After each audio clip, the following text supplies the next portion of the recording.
Council ready to proceed? Good evening, ladies and gentlemen. Welcome to our 6:30 session of October 9th. How time flies. 2018. Agendas are in the back of the room. Anyone that wishes to follow along with the paper copy. We'll start out with roll call. Madam Clerk. Bielisich. Present. Tubman Gomez. Present. Dutra. Here. Garcia. Here. Gonzalez. Present. Hernandez. Present. Hurst. Here. Mr. Hernandez, would you lead us in the Pledge of Allegiance, please?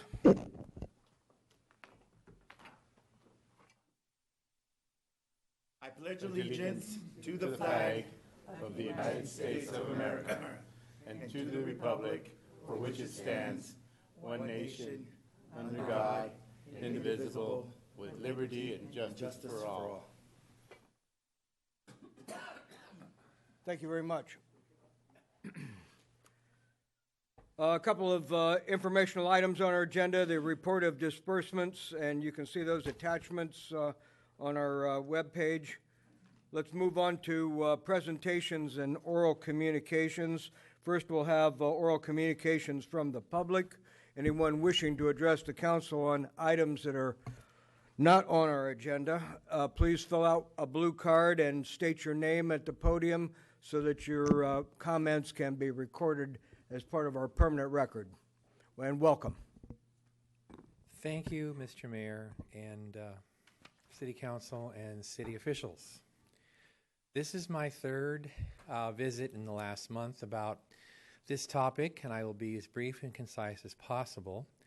First of all, I want to thank those who have assisted in my efforts to bring fresh air to District 7, and that would be Jimmy Dutra, the next supervisor of our area, and that would also be Ana Caballero and Bill Monning, who represent us in the State Assembly and the State Senate. We are faced, especially in Pajaro Village, with a toxic cloud that we cannot seem to get a handle on by the outlaw company, eBerry. They have sprayed and continue to spray, apparently in the evenings, without any consent or warning whatsoever. Not the consent, but it would be nice to have at least warning. Toxic chemical called acromite, 50 SW, which contains 4 carcinogens. I have finally now reached the point where I have filed a complaint with California EPA, and they now have it in their possession. The neighbors that I live near, along Delta and Atri and Bronte, have had enough and are fed up being exposed to lung cancer because of eBerry's arrogant corporate behavior. There's also a movement for a picket line in my neighborhood to form along Bronte Avenue at some time in the near future in order to get the attention of whoever on earth is running this company. And again, I can't stress enough that this is based on experiences that my neighbors are having with running noses and coughing and hoarseness and headaches and eye irritation, including redness, and just in a variety of illnesses that did not happen when we didn't have this problem. So I want to bring this to your attention, and I very much want you should consider, some weeks ago when I introduced a corporate good neighbor policy, because it's very true, that eBerry doesn't believe in the philosophy of Fred Rogers and being a good corporate neighbor. They are not. In addition, very briefly, I want to ask Chief Honda to look at stationing an officer for half an hour at the corner or anywhere on, actually, Hushbeck Avenue. I encountered a couple while I'm canvassing for votes in Hushbeck saying that the problem has not gotten better. It is a bad racetrack just about any time of day. So I will leave it there. Thank you very much. Thank you very much. Anyone else wish to address the council on items not on our agenda? This is an appropriate time.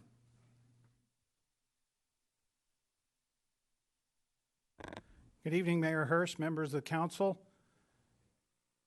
and the viewing public, I want to announce that there will be a public hearing on Tuesday, October 16th, in the Civic Plaza Community Room A to discuss the Unified Corridor Investment Study Draft Step 2 Scenario Analysis.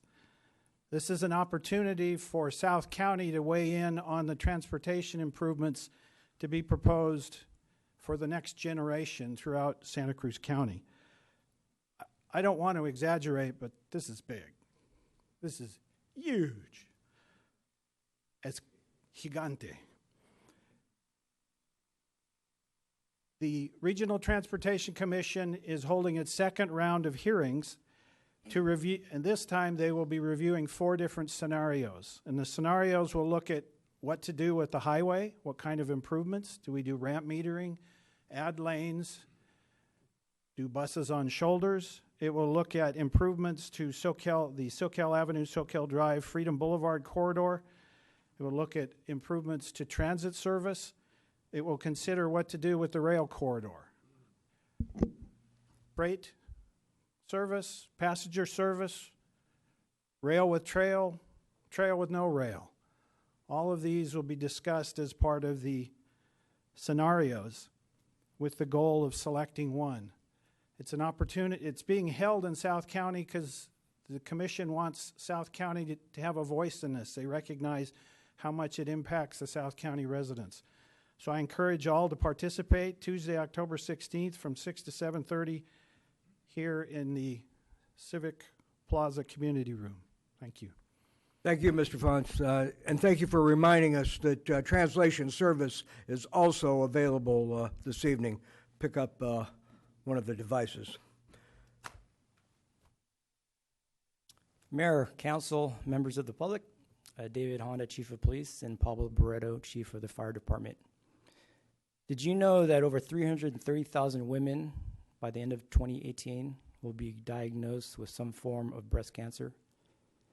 And that's only in the United States. And of those, 41,000 are expected to die of this evil disease. So that's why your police department is partnering with your fire department to don our pink patches. This is our second year we're doing our pink patch project, and these patches this year are different from the year before. They're special patches that show they celebrate our 150-year anniversary, but it also shows the fire department and police department working together. And if you noticed when you walked in today, there is a pink police car that we will be driving around the city for the month of October. And this is really to bring awareness of breast cancer. This is Breast Cancer Awareness Month, and our goal is to not only bring awareness to the community, but also to raise funds. Last year, we were able to raise over $6,000 that we donated to the CATS Cancer Center at Dominican Hospital. And those funds are specifically designated for Watsonville residents. So this year, our goal is to raise over $10,000, and turn it over to the fire chief to say a few words. Sure. So I just wanted to really encourage everybody to participate and get that extra medical exam in all aspects. It affects men and women, but ultimately, this is a great honor to be a part of the police department in this awareness program, and I believe that we will make a bigger difference with all the funds that we raise. The fire department is also selling the patches at 370 Airport Boulevard, and our firefighters will also be wearing the patch and are available for sale there. Our ultimate goal is to sell more patches than the police department, so that is a gigante goal for us. But please support the program. We really appreciate all the efforts from all of us. Thank you. What's the cost of the patch? So each patch is $10, and you can buy them from the police department or the fire department. And I did bring some patches tonight, and so did Pablo, so we can sell a limited number tonight. There's also the WEPAF, which is the Watsonville Police Assistance Fund, a nonprofit that raises money for the police department. They came up with their own design of a T-shirt, and they're selling their T-shirts, which I have here on display, for $20 a shirt. And this can be purchased at the fire department, station number 2, or at the police records lobby where the police department is. Any questions? Are your patches the same Are you competitive, the fire department and police No, department? so we partnered together. So the patch is, if you look at the patch there, it's a combination of police and fire, which is unique. I think we're probably the first police and fire agencies to actually partner on this project throughout the state of California. At least I'd like to think so. And that's it. Is that the same as last year, different? So each year we're going to try to develop a new patch. So people that want to buy new patches can buy them, but people that have patches before can buy a different patch, and so they can start a collection. And at the same time, raise money for cancer awareness. We're not going to keep it pink? Oh, no, the patches are pink. No, the police car. So the police car will be only pink for the month of October, and then I'll have to return the wrap back to the company that donated it. But we'll do it again the year after. Thank you very much, chiefs. It's nice to see fire and police cooperate at all times. Anyone else from the public like to comment on items not on our agenda this evening? Seeing none, no one approaching the podium, we'll move into our comments from the City Council. Who would like to go first? Mr. Dutra? Sure, thank you. Good evening, everybody. Well, good evening, everybody at home as well. Happy October. I can't believe this year's definitely flown by. I think we only have about 3 more meetings after this, and then our December meeting. So this year just went by in a blink of an eye. I wanted to say, I did a few things over the last few weeks.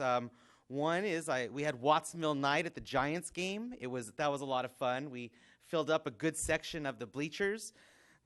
Unfortunately, the Giants didn't win that evening, but I think it kind of reflected their season. But we still had a lot of fun. We were out there, and it was good to see people in the community out there.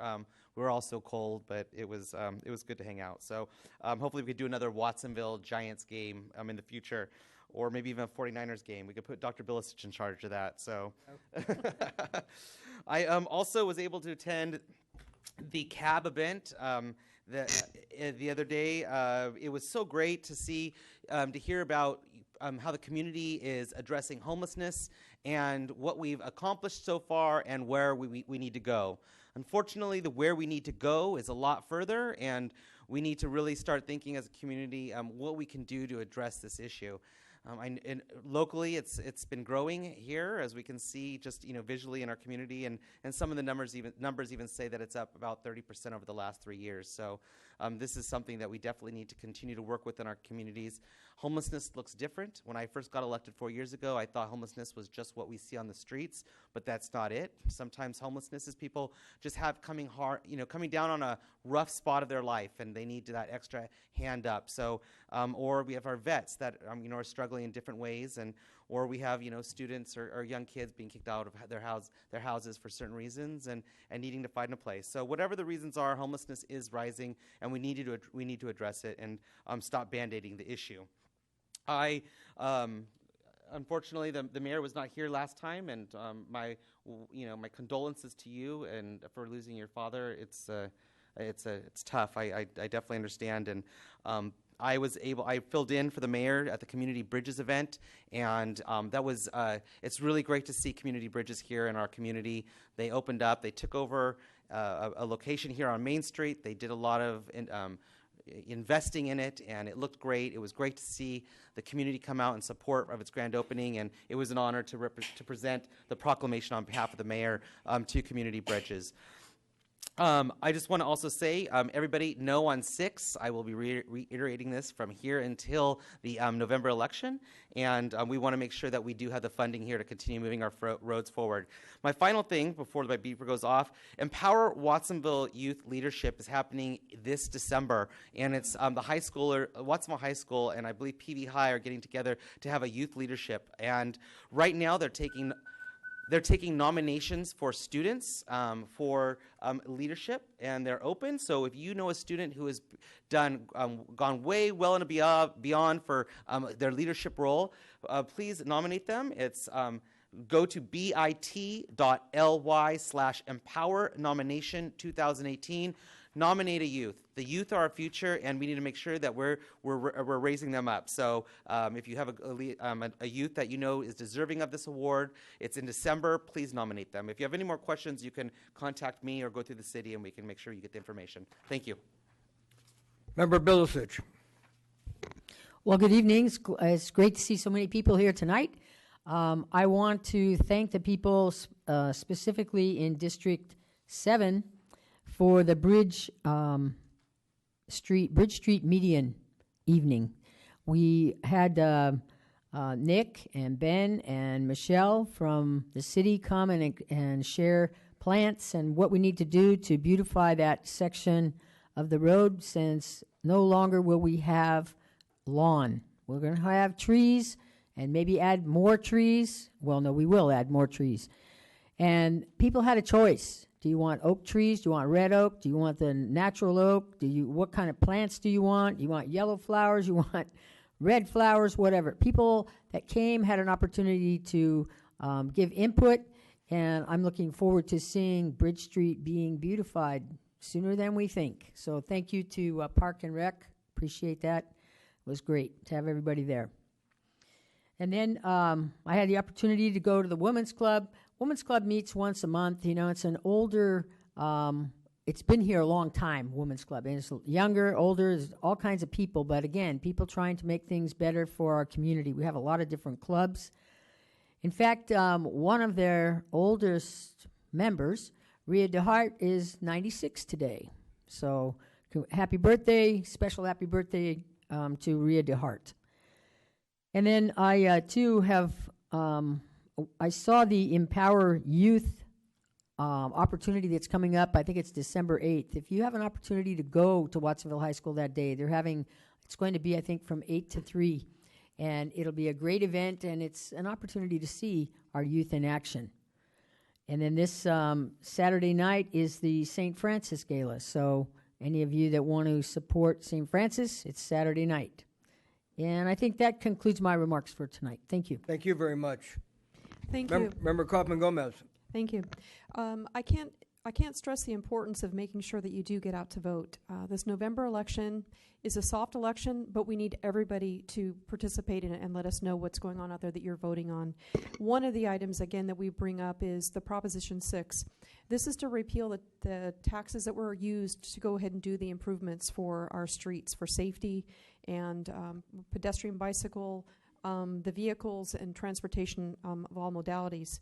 And what we want to do is to let you know that the impact that this would have if this were to pass on Proposition 6, it would mean that this county would lose approximately $165 million. That would be a lot less work going on your streets and your sidewalks and for your public safety needs. So we know that our staff is working very diligently with the money we have available. We want to continue putting those projects together for this community to make it a safer community.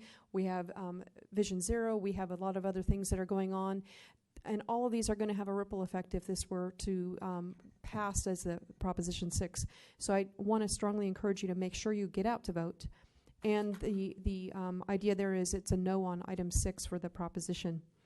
RTC workshop. I am a commissioner here representing you, the constituents of Watsonville. And this corridor study is very important, and your voice is significant for us. We're not getting enough people from Watsonville to participate and to voice your opinion and your concerns for what the future of transportation is going to be and the impact it has for our citizens here of Watsonville. Please show up. It's 6 o'clock on Tuesday, the 16th, in the room next door.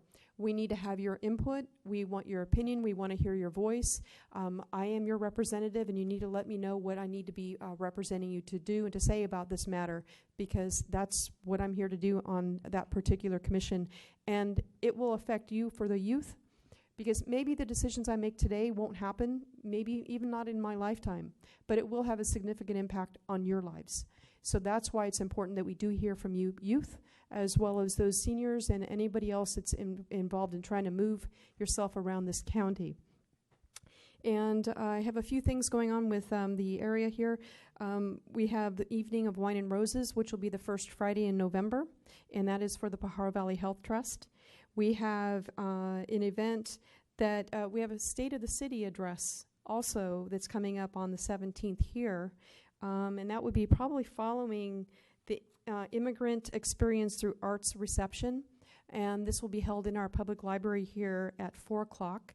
And you will have the murals by Jaime Sanchez and celebrating the dignity of labor medallions by Kathleen Crescetti. They're working together on a big project here that was presented the last council meeting. Thank you. Member Garcia. We all know that poverty exists in Watsonville. The Community Action Board had a gathering to address an equity-based approach to addressing poverty. In 2017-2018, they made an assessment and found that Santa Cruz County has a poverty rate of 23.8%, which is the second highest poverty rate in the state of California. 60% of the residents in Santa Cruz County pay over 30% of their income on rent, which makes the housing unaffordable. Particularly to Watsonville, 3,000 of our students live in overcrowded and substandard housing. There are 5 key poverty-related areas that they identified, which include health care, including physical, mental, and substance abuse, high rent burden and having insecurity, access to jobs and higher wages, and consistent employment. And finally, barriers to accessing resources and discrimination, prejudice, and stereotypes. Our city manager, Matt, shared how we in Watsonville are attempting to address some of those poverty-related areas. CAB has recommendations to address poverty, which include build equity among opportunity and leadership structures, operating and leadership structures, seek alignment as they relate to the 5 identified needs, establish community connections, and align that are aligned with our diversified community.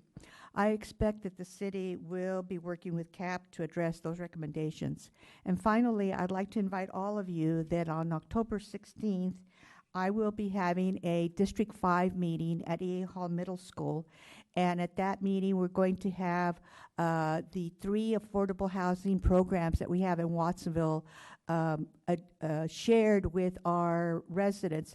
I'm particularly addressing or targeting the parents of EA Hall, Minty White, McQuitty, Cesar Chavez, and Starlight Schools. However, everybody in the district is invited, and everybody in the city is invited to learn about how we in Watsonville can help you with some affordable housing. And so that concludes my report. Thank you very much. Councilmember Gonzalez. Good evening, folks. Really important what was just said, and according to the Unified Corridor Investment Study that's going to be coming up. That is really an important study.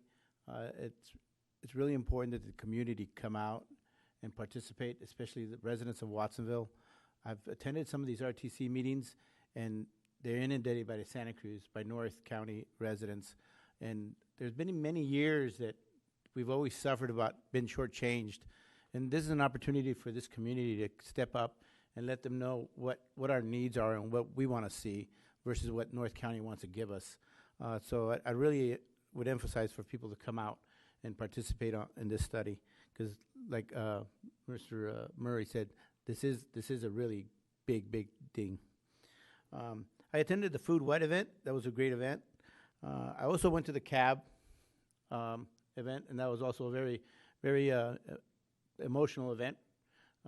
Getting to see all the folks that are involved in helping out the whole county and the needs. I also went to the Cultural Cuisine, which I always do once a month.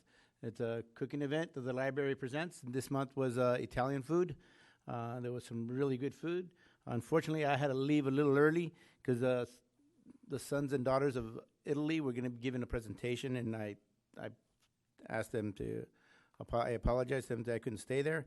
But I went to another important meeting, which was held at EA Hall, which was based on the pedestrian and safety walk. And this is a really important issue for us as a community, because as pedestrians, we need to make sure we look when we're going to cross those streets. Just because there's a crosswalk there doesn't mean it's a safe zone. Bicyclists is the same thing. But this also goes to people in their vehicles when they're driving in front of their schools, when they're dropping their kids off. Too many of us as parents are in a rush, and we're not worried about anything else except getting there on time. So we need to remember those are our kids out there, and we need to slow down. It just takes a few minutes ahead of time to plan, and that's going to be create a big safety. Because no matter what we do, how many signs we put up, how many streets we paint, if we don't educate ourselves to protect ourselves, it's not going to do any good. And it's not going to do any good to spend all that money to paint all those stripes when we're still going to be going 30 miles in front of schools. So it's really important to slow down and remember those are our kids and those are this is the future of Watsonville. I attended also the event of the community bridges. I was given the opportunity to speak on Measure H. We talk about homelessness, we talk about struggling, we talk about poverty. Measure H is hopefully a part of a solution to help on the housing and affordable housing within the whole county. So I support Measure H, and I hope that the community in the city of Watsonville also throughout supports and votes yes on Measure H. Of course, we have to remember to say no on 6, because again, we all want our roads fixed. So no on 6, and just one more thing. Don't forget to help out the Salvation Army and the Kettle Drive. If you want more information, go to the www.registertoring.com. Thank you. Councilmember Hernandez. Well, like Councilmember Aurelio attended the Complete Streets, I too attended. You know, I was kind of happy to see the amount of people, the level of interest that people that were there voicing their opinion about bike and pedestrian safety on Watsonville streets. It's important that people participate in all the surveys and people give their input as to where our city puts their attention towards.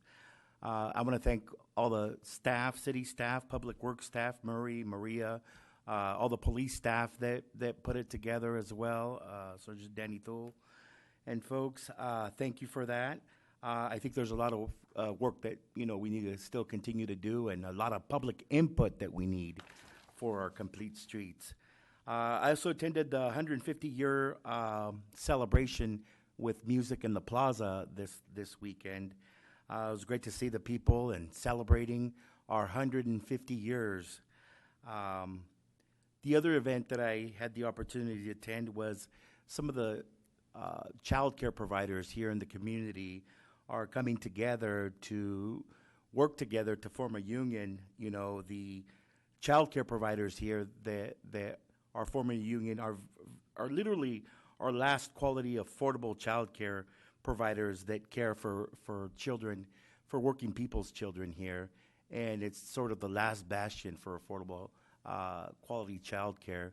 So I support them 100%, and hopefully that you guys can support them as well. And the last thing I wanted to remind people about is that the census is just around the corner, and the complete count process is very important to communities like ours, and it's again just around the horizon. And remember that a successful and accurate census count is important for the state, but also for cities like ours. Many state and federally funded programs use population counts to allocate their funding. So it's important that we get a precise and accurate census count. And it's going to be tough in Watsonville. There's a lot of people, a lot of immigrants that are going to be scared. There's people that live in garages that don't want to answer doors. There's people that live in units, makeshift units in the back of the houses. So it's going to be a tough job for the Complete Streets team that we hopefully form really soon. But I really encourage people, all the residents in Watsonville, to participate and to make their voice heard and to be counted. Thank you. Thank you, Member Hernandez. Let me just say, first of all, I want to thank the council and the staff for the condolences that I've received, the cards, the flowers, the plants, the generous best wishes in the passing of my father. You know, he was a really lucky guy. He got to live until he was 97 and was really only preceded in death by my mother's oldest sister, Aunt Cleo, who lived to be 103. And so for those folks out there that think I'm about finished, you better, you might want to watch what I do later on, huh? But we did have a wonderful celebration of life, and his passing is never easy for any close friend or father or family member, but he's fondly remembered in his hometown as well. Here's somebody else who's fondly remembered as well, and you can see this gentleman's picture on our wall outside, former Mayor Al Alcala. Al was mayor in 96 and 97, and I had the pleasure of serving with him as well. Al was passed away on September 30th, and he was laid to rest in the San Joaquin Cemetery. He was a resident of Houston, California, near Merced. You can see the council was very busy. I'm sorry I missed the last meeting due to our family circumstances, but I'm here for the rest of the duration, I hope. As it was mentioned, it's Ria's birthday today, so let's all say, happy birthday, Ria. Happy birthday, Ria. There we go. I gave her a call today. You know, Ria was one of those people that came to me back in the 80s and suggested that I run for city council. So if you have any complaints about that, talk to Ria, okay? She's pretty patient. This evening, Girls Inc. had a celebration or a kind of a get-together of prospective donors as well as folks that are interested in helping girls in the community. And so look for news from Girls Inc. And as was stated earlier, State of the City coming up on the 17th. We hope you'll be there. We had a wonderful 150th in the plaza. We had a room for 150 more people there at the plaza. So I don't know if everybody knew what was going on or not, but the music was great and the companionship was good. And I'm glad the issue of transportation is coming up well. You know, I had a mayor's bike ride this last weekend on Saturday too, and we had a little more room for some more participants there, but they did fit children for helmets and gave a safety talk, and we rode on the Salsi Puentes levee and had a very informative and good time, and it was good to be on two wheels again. So thank you very much. Let's, City Manager, would you like to say any comments at this time? Not at this time. Thank you, Mayor. That's smart of you. Let's see if the city attorney has a report out of closed session. I do. I have no choice. The council received a report from staff on 2 items in closed session this evening, gave direction to staff, but took no final action. Thank you. Thank you very much. We're going to move on to our presentations at this time. We're on item number 6 on our agenda. The presentation, first up, we have a couple this evening. Presentation by Joven Sanos, United Way of Santa Cruz County on the findings of their Our Community, Our Voice community event. You have 10 minutes for this, but let me just first of all say I became familiar with Joven's when I was a teacher at Watsonville High School teaching agriculture, and they would come by and talk about good food and fresh fruits and vegetables, and they would help us in our garden, and it was a wonderful team-building effort, and so we say thank you to Joven. Please proceed. Good evening, City Council and City officials. My name is Gabriela Sanchez Ramirez. I'm the Jóvenes Sanos Program Coordinator and a proud born and raised Watsonville resident as well.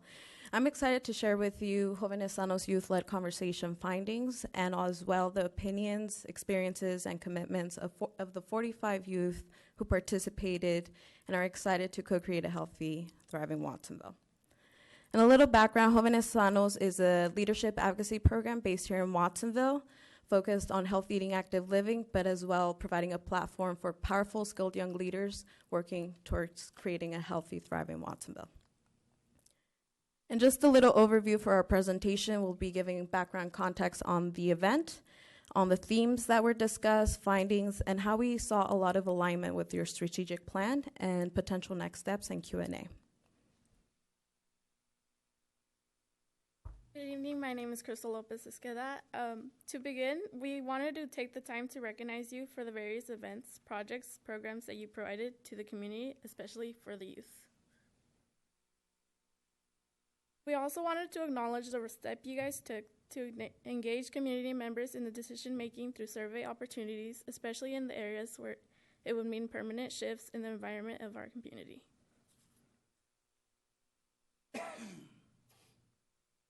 Hello, my name is Angel Garcia Lopez, and I'm part of the Jóvenes Sanos Youth. 1/3 of Watsonville's population consists of youth, people just like me who are crucial numbers of this community. They too have a voice, and we wanted to make it heard through this conversation we had.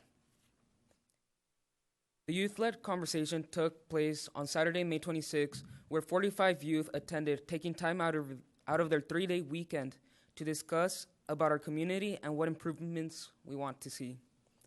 This event was sponsored by Charlie Hong Kong, Pajaro Valley Community Health Trust, and the Community Agroecology Network.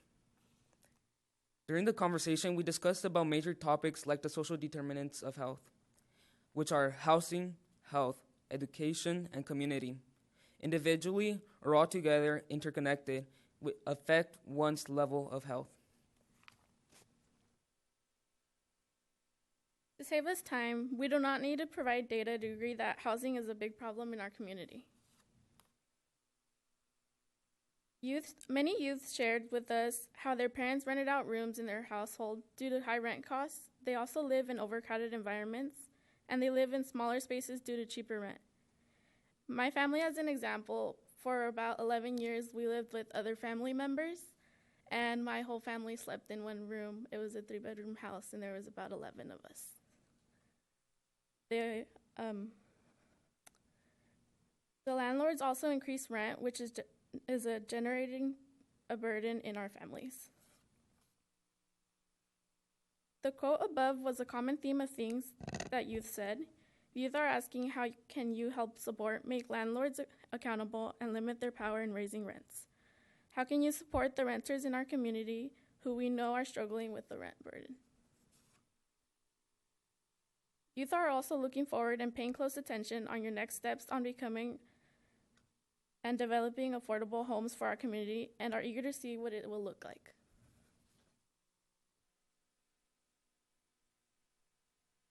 Hello everyone, my name is Rosa Miranda and I am also a youth of part of Jóvenes Sanos, and I'm here to talk about health. Once again, we don't need to provide the statistics, but it is clear as day that in Watsonville there's a huge problem of obesity, especially for a city that is known for their fruits and their vegetables. We are the salad bowl of California. We would suggest maybe more activities or something that the youth and anybody in Watsonville could be able to do. And one of the most important things needed to be healthy is healthy food. However, the problem is that many farmers cannot afford that food. How is it that farmers who pick the food cannot afford it? We also need to increase access to free water, whether it be in the plaza or anywhere in the city, if it is that way. In the same way we have easy access to fast food restaurants and such, the youth also want easy access to healthier food options.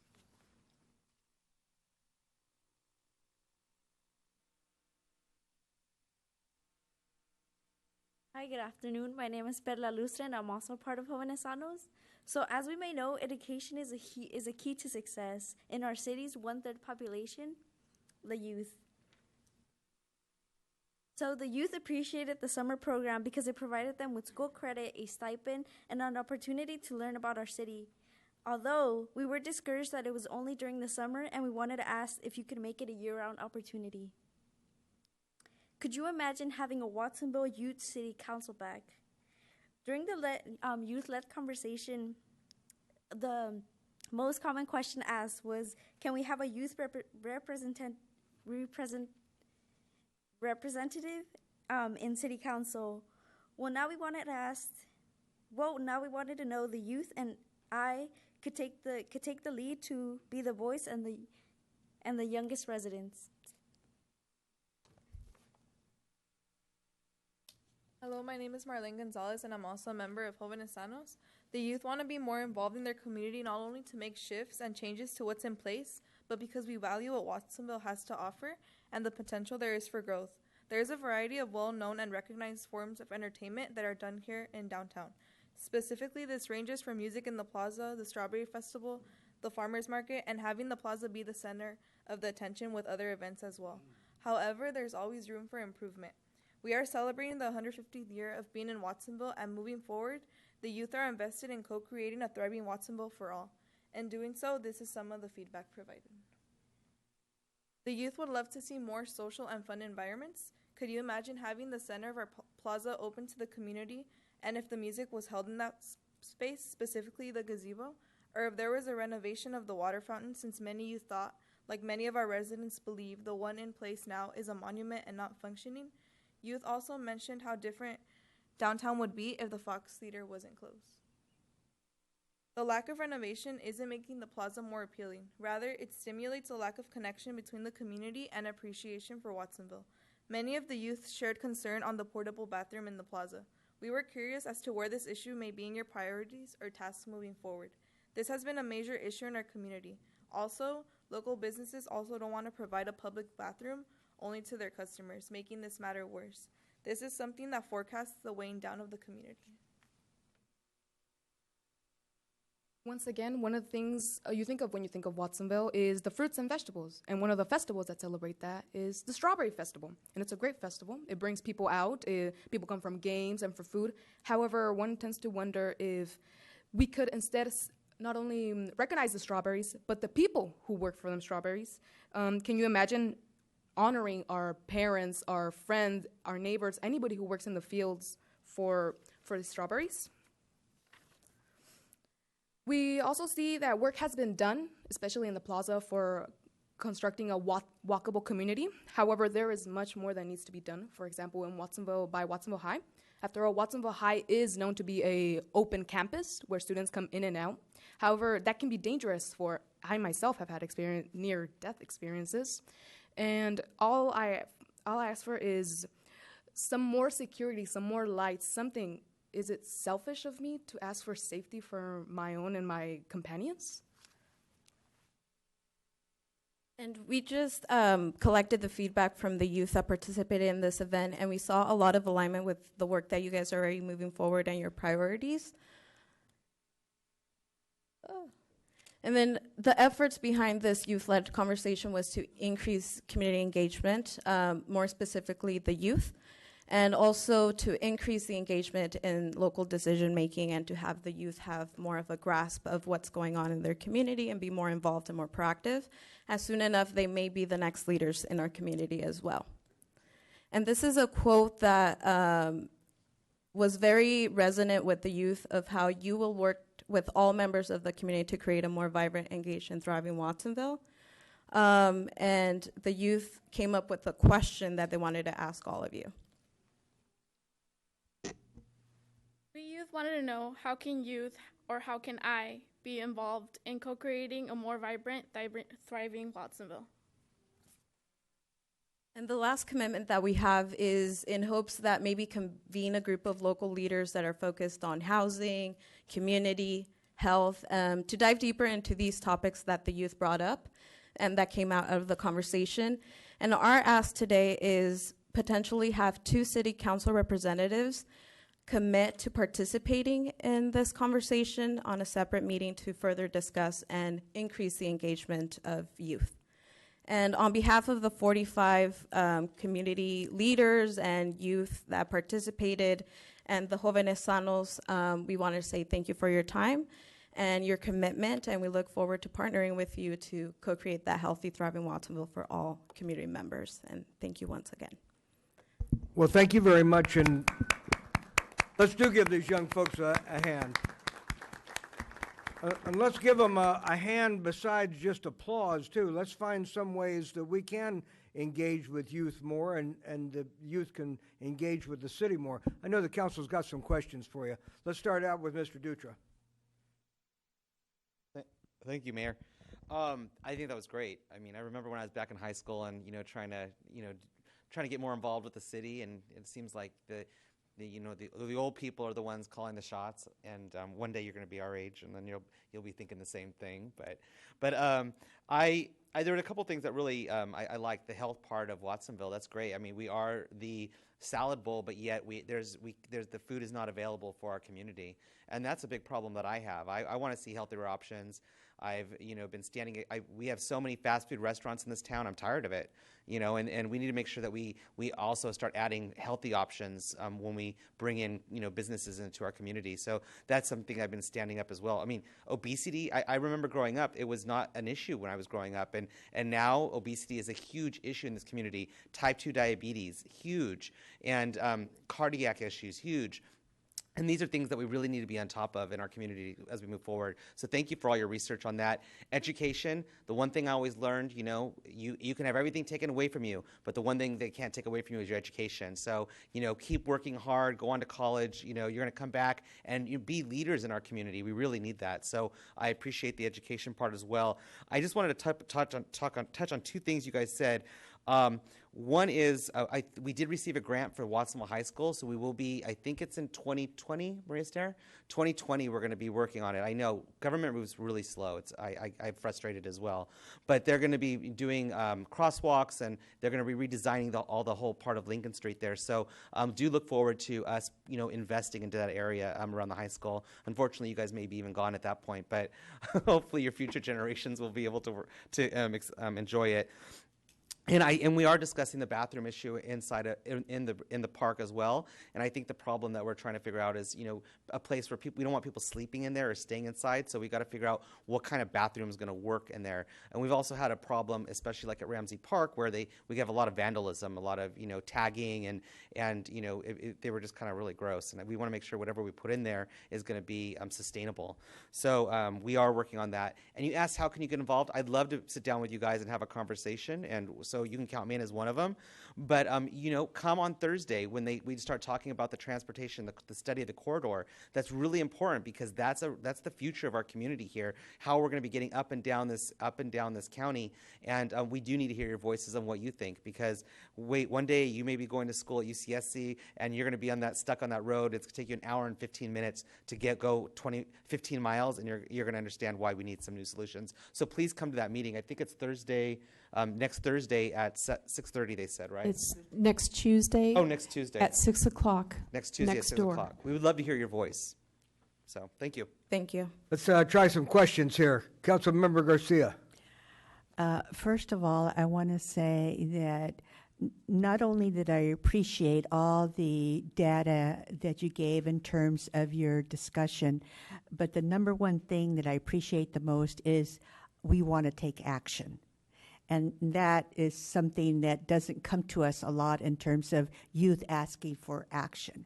And so, like Jimmy, I will volunteer also to be one of those 2 council members or more that want to take action with you. The other thing I just wanted to share for your information, you addressed the issue of housing. I've been in communication with our city manager, and we are going to begin to look at our housing ordinance and what do we need to change in our housing ordinance to protect our renters from the skyrocketing rent without going into rent control. But how do we protect our renters? And also, how do we support our landlords in terms of, yes, they need to make a profit and we want to support them. It's a business for them. And so it would be wonderful if we could have youth be involved in those discussions as we move forward. So we will be in touch in terms as we go through the process of looking at our housing ordinance. We're going to invite you to participate with us. Okay? Thank you. Thank you. Thank you. Who's next? Councilmember Kaufman Gomez. Thank you. I'll make a few points. First of all, maybe we need to look at our 2010 healthy food ordinance and any suggestions that you have for that to be updated. I'm actually on the PV Health Trust, so you're a beneficiary of the trust that I've been on board with. So I think that we have collaborated, maybe not directly, but indirectly. So just to let you know that that voice is heard, and we've seen what it is that the money's been spent on and what resources were used for that. So just let you know that because we may not physically be in the room with you doesn't mean that we're there with you in some of the projects that you put together. The transportation, huge component. It's it was missed off of your bucket list, and we have not only stressed how much needs to take place, I can't stress any more strongly on how important it is that we see you there. Because whatever we're deciding today is going to have an impact on you, and we need to know what your voice is and what your opinion is. And just like Councilmember Dutra has mentioned, if we were able to get you up to UCSC, would we see more youth from our community being able to go to the university? But we need to hear from you, because we're getting a strong influence from a lot of people that are saying what we think that we need, and we need your voice there. So please be there on Tuesday. And the other thing is, we did have a youth city council. So I think it also depends on the cycle of the youth and how participatory they are with that. We have done that. We actually had one of our Supreme Court justices that came and swore in the first youth city council. So bring that back to life again. That would be great for us to have. So those are some things that are happening with that we collaborate here, and I'm more than happy to take on any conversations. I may have spoken with some of you or with the organization in the past, but those are some comments that I have and where I'd like you to take it as well. Yes, most definitely. Thank you. More questions? Councilmember Bilicic. Not questions, just a big thank you for your presentation. It seemed very educational, and many of the issues that you brought up are the same issues that we talk about all the time. Housing is one, the restrooms in the plaza. You know, they've talked about various types of restrooms. They have one in Gilroy. I don't know, did we talk about that already? The one in Gilroy? Where they spray them? Where it cleans, it's self-cleaning. It's kind of a neat thing because it closes itself and cleans itself, and in a way you couldn't sleep in there because you'd get wet all the time. But I mean, there are all kinds of things that we're coming up with, and I think that the fact that you know that we have a need for restrooms, and you know, business people, they say, oh no, only patrons, that's really common.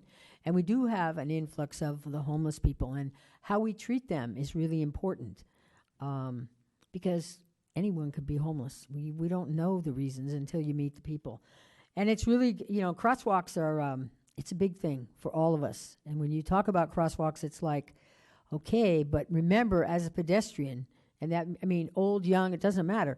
Make sure you look, because what we see are many, many people on all age groups. They're on their phones. They just walk off that curb and figure, hey, car, stop. Well, that's 3,000 pounds, and it doesn't just stop on a dime. So we need to do more education for everybody in our community about how to cross the street. It just, you know, people need to think about that. And education, I can't say any more than always be the opportunities that you get, go to college. No one can ever take it away from you. The more education you have, the better. Better job opportunities, better knowledge, just in general. And thank you so much for what you're doing for the community. Appreciate it. Thank you. Councilmember Gonzalez. I'll keep mine brief. So much for politicians, huh? No, but yeah, thank you for coming tonight. It's great to see young folks. And again, you're welcome to every city council meeting. There's plenty of seats here. You can participate. You can come into oral communications and let us know what you're thinking about and what you'd like to see. So that's always open. And as far as having a councilman participate with you, I know you have two, but I know one's short-lived. He only has 1 month left as a city councilman, so I'd like to take over if possible. I'm going to kind of push him up and ask that you permit me to meet with you. Okay? Otherwise, it was a great presentation. It is really important to have housing, health, and education. And again, we can't stress enough, like we said, come to this meeting on transportation. It is really important. Also, the pedestrian safety is going to be happening at Watsonville High School still. It's your opportunity to let them know what you'd like to see around your high school when that comes up. So they can look at that up on our website, right? Mm-hmm. All right. Thank you. Thank you. Member Hernandez. So thank you guys for being here and presenting to us today. in addition to the Watsonville High School Lincoln Street safety improvement project, we also want your input on different things. We have the downtown improvements that are going to be coming up where we need your guys' input. We also have, of course, the complete streets planning that's going on. And then the other thing that's coming up in the near future is the Ramsey Park Master Plan meeting, where we want the community's input as to what we want to see at Ramsey Park.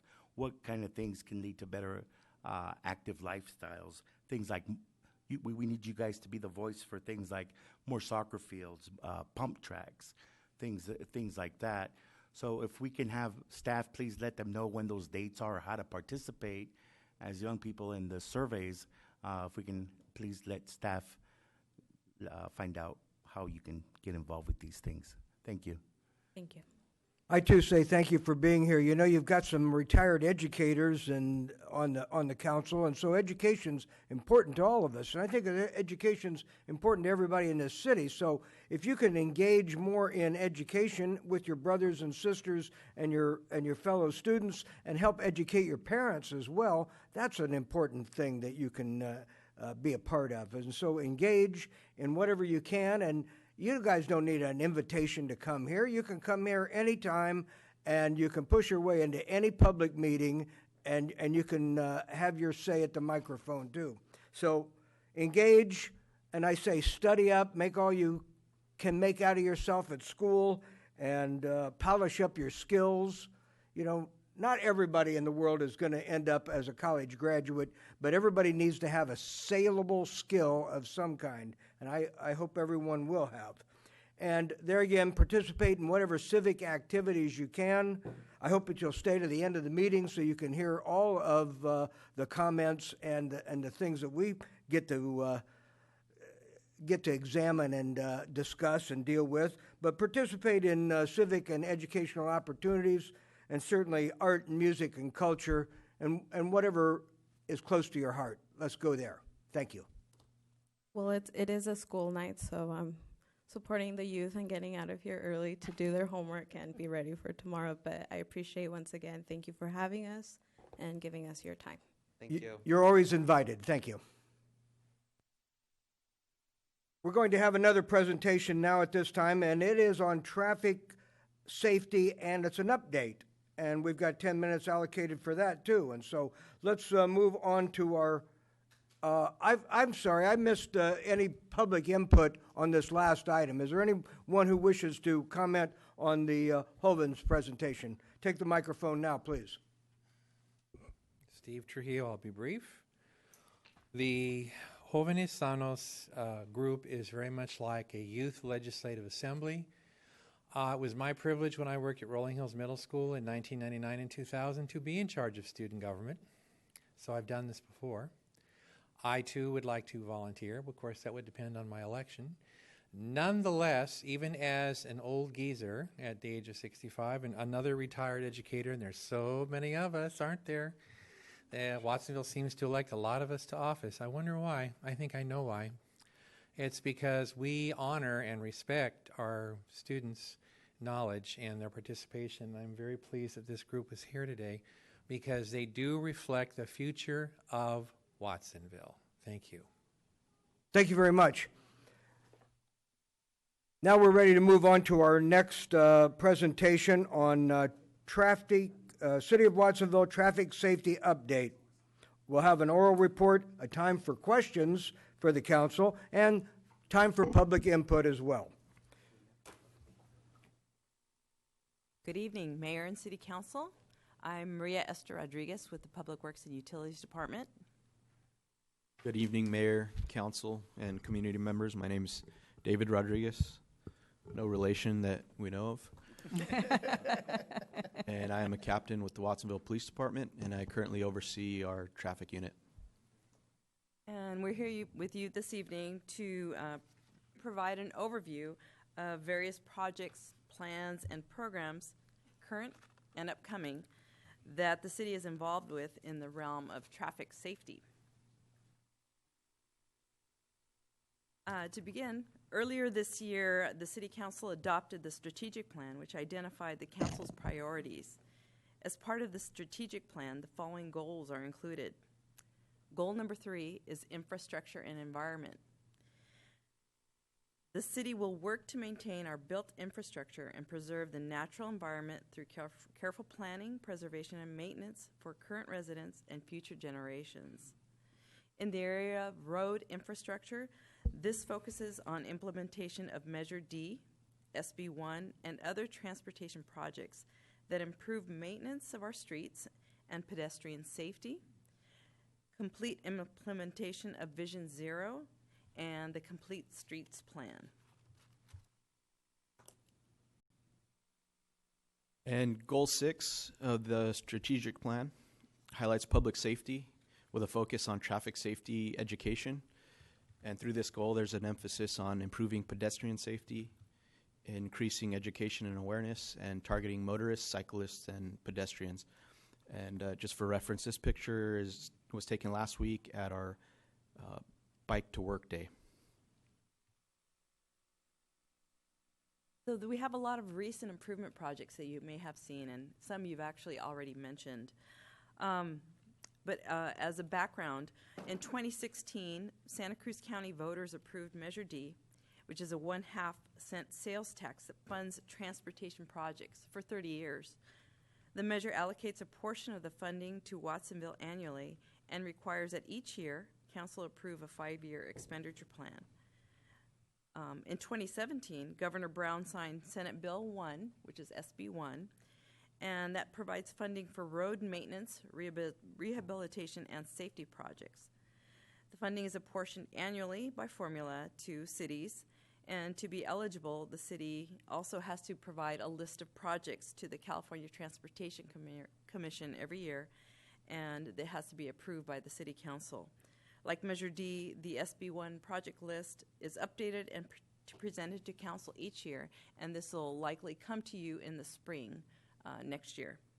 The city was allocated $750,000 in Measure D funding for 17-18, and it was used on pedestrian bicycle safety training at Watsonville schools. It also provided pedestrian and traffic safety improvements, such as flashing beacons on Main Street and at Peck. It contributed to our downtown revitalization efforts, such as lighting, improved lighting downtown and on Main Street. And also this year, the SB1 funds that we received are allocated for roadway improvements. And specifically right now, the Airport Boulevard reconstruction project that's happening on Airport Boulevard out near Westgate, near the old hospital and up to Home Road, is utilizing the SB1 funds that were apportioned for this year. This map highlights where the funds and projects that we're working on now. You'll also see in orange neighborhood groups that we've been working with our neighborhood traffic plan, and these utilize some of that Measure D funding for traffic safety and improvements. You also see locations of 4 flashing beacons that were installed over the last year in these 4 locations, one on Main, on Beach, and 2 on Airport in 2 locations. We also have the work done in our historic downtown that included the street upgrades that I mentioned. And again, the Airport Boulevard reconstruction project, that is a $1.5 million project. Most of it is grant funding, and that will include pedestrian facilities, new paving and striping for motorists and bicycles, and pedestrian crossing enhancement at Home Road.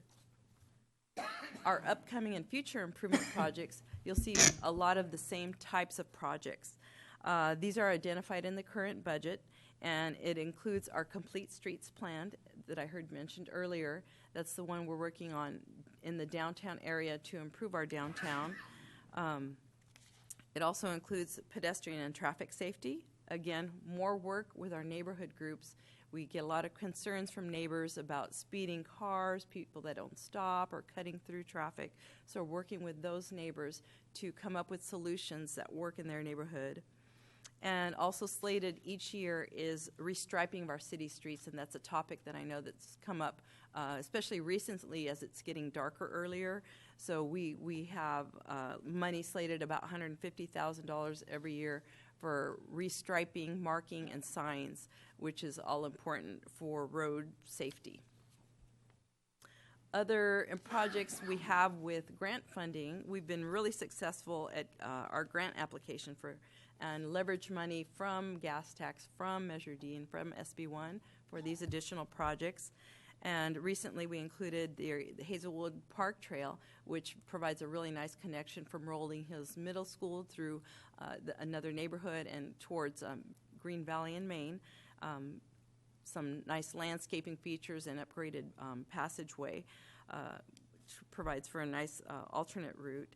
We had some other sidewalk infill project with additional grant money. And we have upcoming Lincoln Street project, which was mentioned earlier, which will be done at Watsonville High School. This project includes pedestrian walkways, decorative crosswalks, lighting, bulb outs at the corners, and bike amenities in that stretch. This grant we received is for $633,000 to do that. The signal upgrades, we have our citywide signals that are going to be retrofitted for compliant curb ramps and also retrofitted with the countdown pedestrian heads that provide additional, they're easier for pedestrians to use and know how much time they have to cross. And that we received $295,000 in grant. The green lanes, this is a big project. And on the next map, next sheet, you can see a map where the green lanes are going. We received $325,000 grant to put in green lanes, and these will be on the roads indicated. This is Green Valley Road, Bridge Street, Rodriguez Street, Harkins Slough Road, and Beach Street. This will provide not only designation for cyclists on where to ride, but it provides a really good visual for motorists to really identify where bicycles are going and where they're going to cross.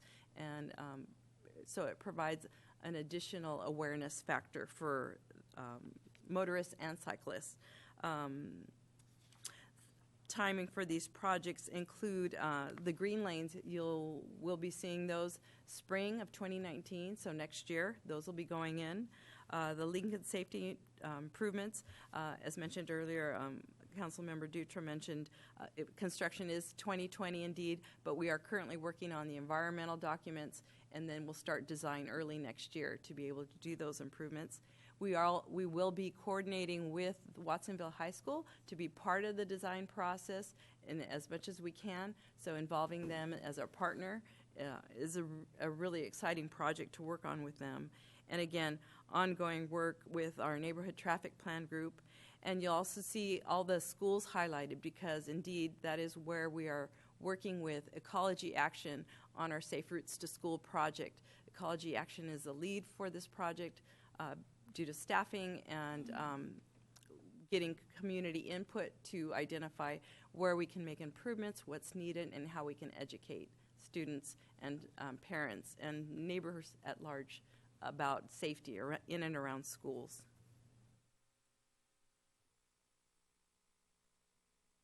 Last October, the police department was awarded a $75,000 enforcement grant from Office of Traffic Safety, OTS. And over the past year, since we were awarded the grant, our traffic unit strategically worked to spread that money out to make the greatest impact that we could make with that money to address traffic safety. And some of these campaigns or programs that we ran during that year or throughout the year were a distracted driving campaign. So that's dealing with hands-free driving, pedestrian and bicycle operations. So not only looking for vehicles that weren't yielding to pedestrians and bicycles, but also looking for pedestrians and bicycles that weren't abiding by the same traffic rules as well. We conducted DUI saturation and checkpoints and several general enforcement operations. So over the past year, we issued over 2,000 citations. So often citations are looked at as a negative experience, but we like to look at it as another opportunity to not only correct some dangerous behavior, but also educate the community members on what they did wrong and what they need to do to correct it. Just to point out that bottom left picture, I think Council Member Gonzalez asked about this at a prior council meeting, but that's one of our officers dressed in regular clothes doing a pedestrian sting. So as you could see, a violation occurred right when that picture was being taken, so that truck got a citation. And I just wanted to point out as well, so we just started another grant this October through next September in the amount of $120,000. So that's an increase of almost $50,000 from the original one. We feel it's important to pair our enforcement operations and efforts with educational efforts. So some of those efforts that we've been able to implement because of the grant, it's a $35,000 educational grant from OTS as well, are the Bike Smart and Walk Smart programs. So you could see the bottom two left pictures. The bottom left depicts the Bike Smart program, where we go to elementary schools and teach kids how to ride bikes at some times.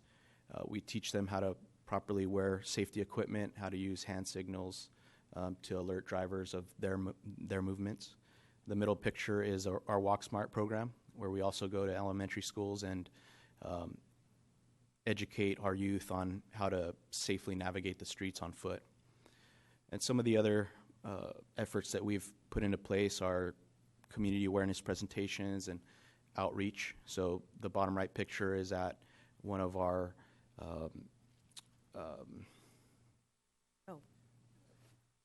it's slipping my mind. One of our farmers markets.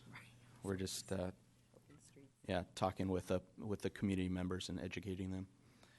Again, we will have another $35,000 educational grant from OTS running from this October to next September. This map just highlights some of the efforts, and just so you can see it on the map, that the yellow stars are our Bike Smart and Walk Smart programs. Some of the schools include H.A. Hyde, Starlight, and Minnie White. The areas highlighted in blue indicate some of our focused enforcement operations, a lot of it on Freedom, Main, Airport, East Lake, and East Beach. The yellow signs indicate our pedestrian enforcement operations, and the orange are DUI checkpoints.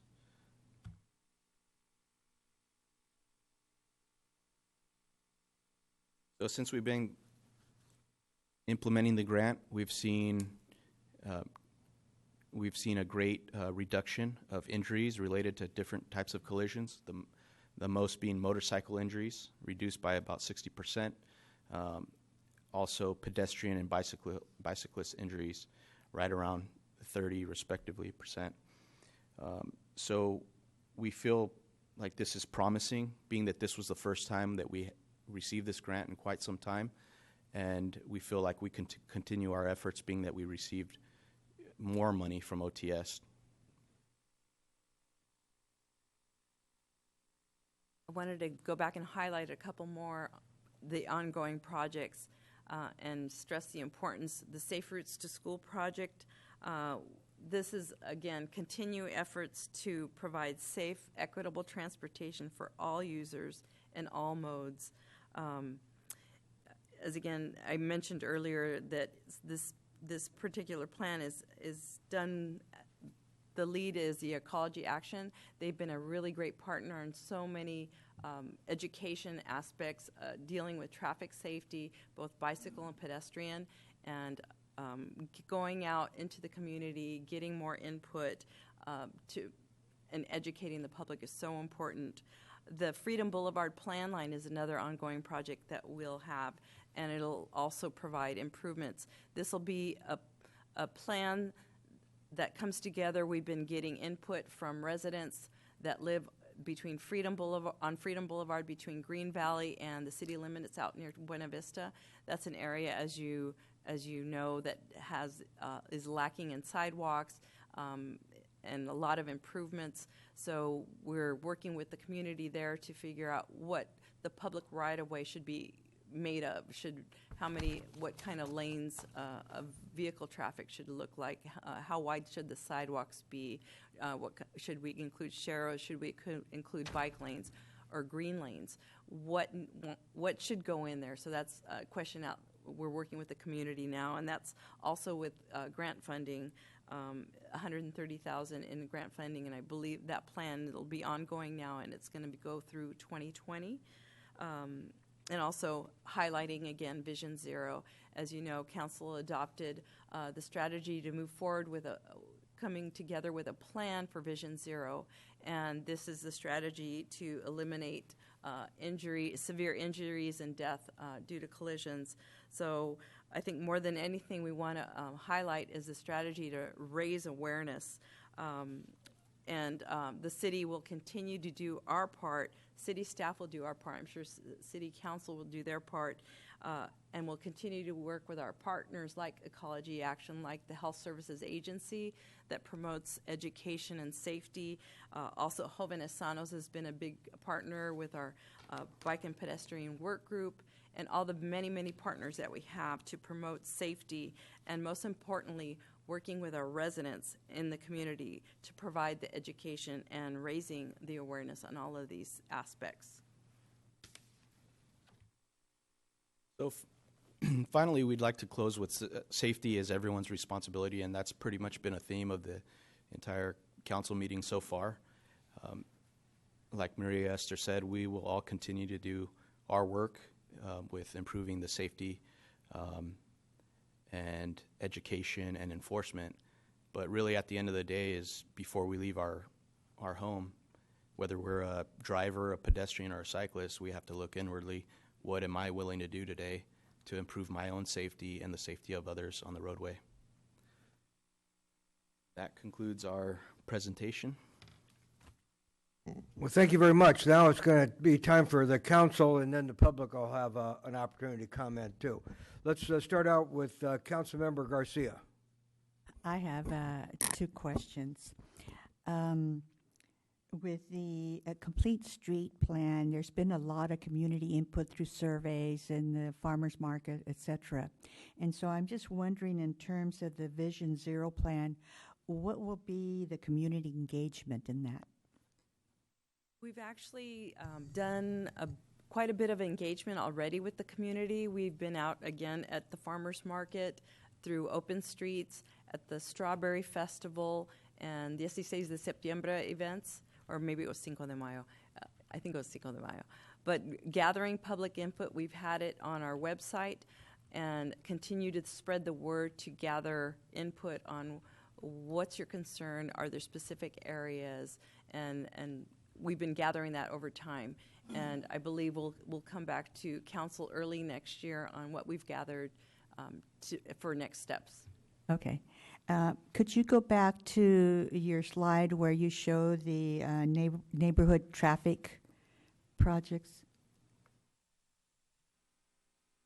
And so I'm part of the Clifford, Pennsylvania Hammer area project, and I know we've completed a survey in terms of our perception of what kind of calming efforts we need to have. My question is, when that information is calculated and we decide, or staff sees, oh, the community wants to do X, will that X be paid by Measure D, or do we still have to apply for grants for that?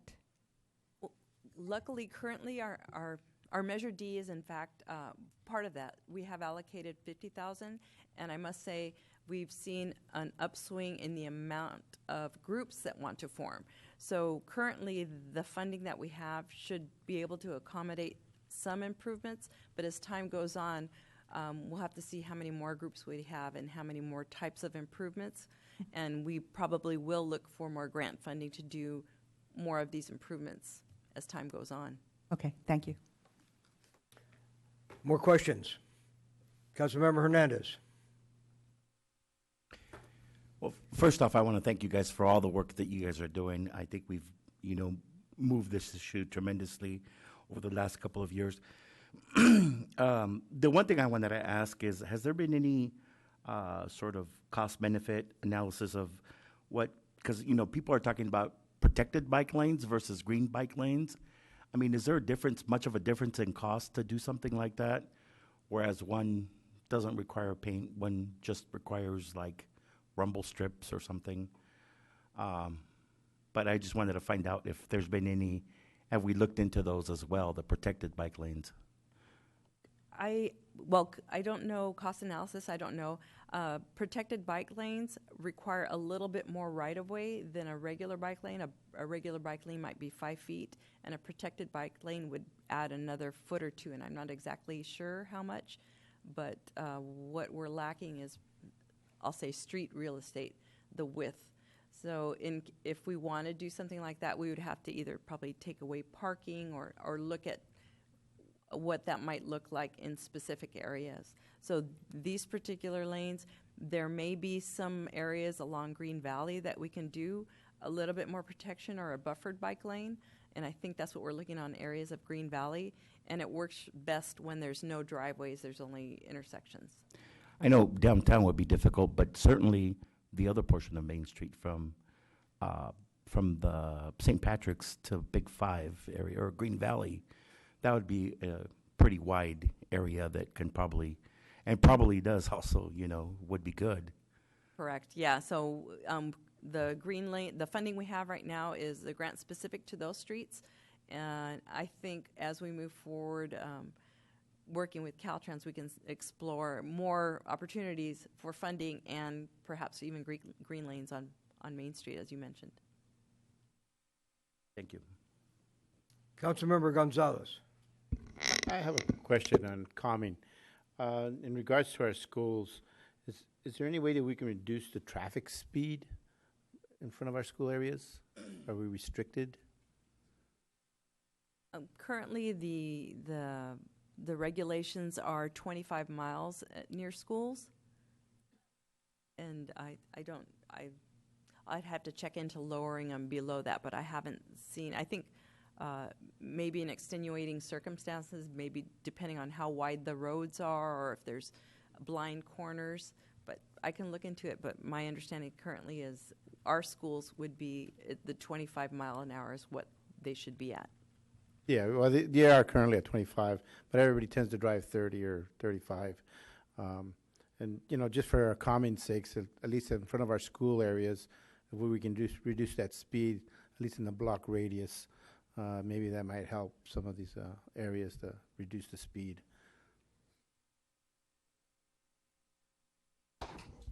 Councilmember Kaufman Gomez, then Councilmember Bilicic. Thank you. 2,000 citations. That's telling you, that's the message to us that's saying this is a significant diagnosis, and that you have 2,000 more people that are out there that have been educated to know how important public safety is. And I'm glad to hear that we have more funding to be able to do that, because this is a big impact it's had, and we're hoping that will be something that stays in their memory in terms of really what the impact of the safety is for these pedestrians.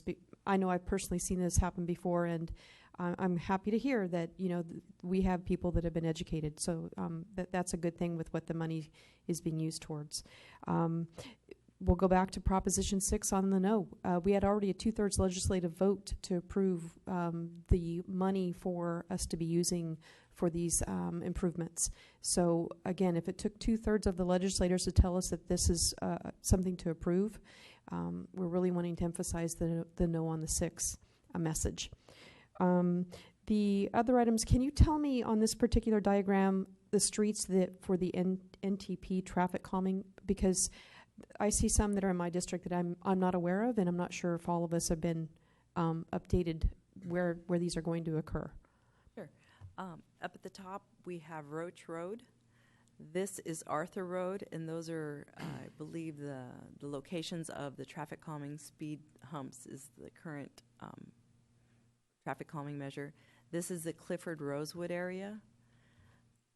This one, I believe, is Santa Clara Street. That was a recent one. And this one over here, I want to say Stanford. I'm thinking Stanford, but Yeah, Stanford. Is it just the bumps on the curve? For Stanford? Mm-hmm. That one hasn't been decided yet. So we had the initial meeting with residents in the Rogers and Stanford neighborhood, and so we're getting more speed data for them and information, and then going back to them. So it hasn't been decided what that traffic calming would look like. can you let us know? Because if this is going on in our districts and we don't know that there's that this dialogue, it would be beneficial for us to know so we can help with a participation or facilitation. Because I'm seeing at least 4 of them are in my district, and I'm only aware of one. Okay. So that would be helpful. And I think the Santa Clara Street is a recent one, and I think we haven't had a first meeting yet. Mhm. And same with Rose. The Stanford one, we've only had one meeting. They invited us to that they wanted to start the neighborhood traffic plan. So we'll keep you tied in with that.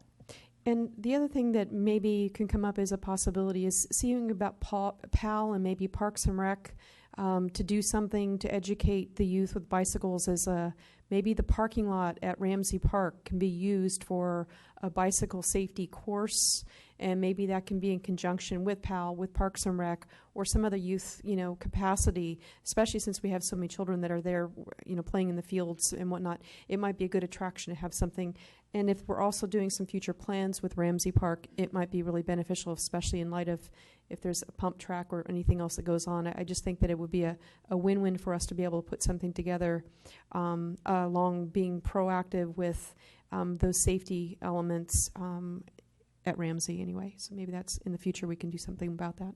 We have explored the idea of doing, they call it like a bike rodeo Mhm. at a park. We looked into the cost of it. We would be more responsible using our funds actually going to the schools. We'd be educating more youth because we wouldn't have to spend money on all the extra stuff to attract people there. But it is something that we could look into again. Yeah, I'm just thinking that, we get them out on the trails, we get them into one of our parks.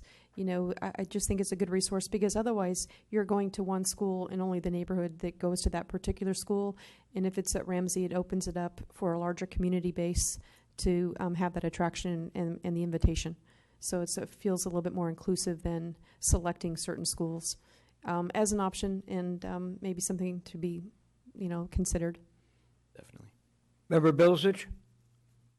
Well, first of all, thank you for your presentation. I do like to see the crosswalks that have the additional markings so they're wide, the stripes that go the other way. I've heard people in the community comment whether they're yellow or whether they're white, whatever. They're great, they're better marked, it's easier to see. So if we can continue along those lines, I think that's a very positive thing. When I see this green line up on, I think, is it Bridge? Yes. Bridge, okay. Is that bicycle lanes and the road restriping? Yes, it'll be both. Both. Because I know they keep saying, when are they going to stripe? When are they going to stripe? You've heard that for a long time. I'm a little bit concerned, and not there per se, but what do you do on a street where, and I don't know if you've marked it on Beach, but like Beach from Main east, would you put bike lanes there? If they don't fit, I would. Maybe I was overzealous with my green line. No, I'm just saying, Walker. if you did, there's already cars parked there. So how are we going to put another bike thing in front of the cars? Do you know what I mean? Yes, no, definitely. And I think I may have overstepped. I should have probably stopped at Walker for that green stripe. I'm sorry. No, but I'll check it out. But you're right. If we don't have enough room for bike lanes and parking and lane cars. lines, correct. We'll have to decide how to fit things in where appropriate. Okay. And then you said you gave out 2,000 citations. With those citations, are they paying? Are they tickets? Are they have to pay this fine? They actually are traffic citations. They go to Santa Cruz County Courthouse. So they do either have to go to court or pay the fine. Either way, they're not internal city citations. Okay.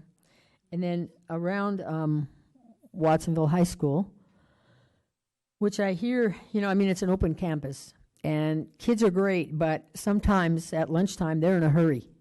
And have we had more enforcement in that area downtown? Because I hear motorists being, I don't know, frustrated with the kids, or saying, "Oh, I'm not going downtown because the kids are downtown." The kids are great, but they sometimes, I think, they're on their cell phones, or they're, they don't pay attention, or they go to the quickest way, and they'll jaywalk. Have you given citations in that area? We have. Our first option, though, is our SRO that's on campus. Right. So our SRO will determine if he needs more resources. Then he'll communicate with the traffic unit and say, hey, on this date at this time, we're seeing an influx of this type of violation. Can you help us out? So then our traffic unit will go there and do some operations. So does the traffic unit, do they do most of the citations in town? The SRO is mainly on campus. They're not out on the streets per se. SROs do some citations, but yeah, most of them would be issued by our traffic unit. And is there any way to do something like a crosswalk like at, Marchant and Beach? Is there any way to have someone, whether it's from the school district, the police department, whoever, to kind of monitor traffic there? Because at lunchtime, you could have just a continuous line. Students don't stop, the cars are there, they're frustrated. Is there a way to help monitor? I only say Watsonville High because that's the only open campus. They have all these kids at one time. Yes, it'd probably take a partnership between us, Public Works, and the school district to address that. But that's something we definitely can look into. Okay, thank you. More questions from the council? Councilmember Dutra. Thank you. So you guys have a grant for this, right? So I'm assuming that pays for the officers out on the street doing this project? Yes, for the enforcement and the educational side. Okay, great. What do you guys, you find over 2,000 people. Where does all this the money go, the funds that come in? Once it goes through the court process, it gets split up many different ways. We see a very small portion of it in terms of the city of Watsonville. Oh, really? So where does it go? I'm curious. I don't know. I'm sure people at home want to know where it goes to. The state retains it. The state keeps the money? State keeps some.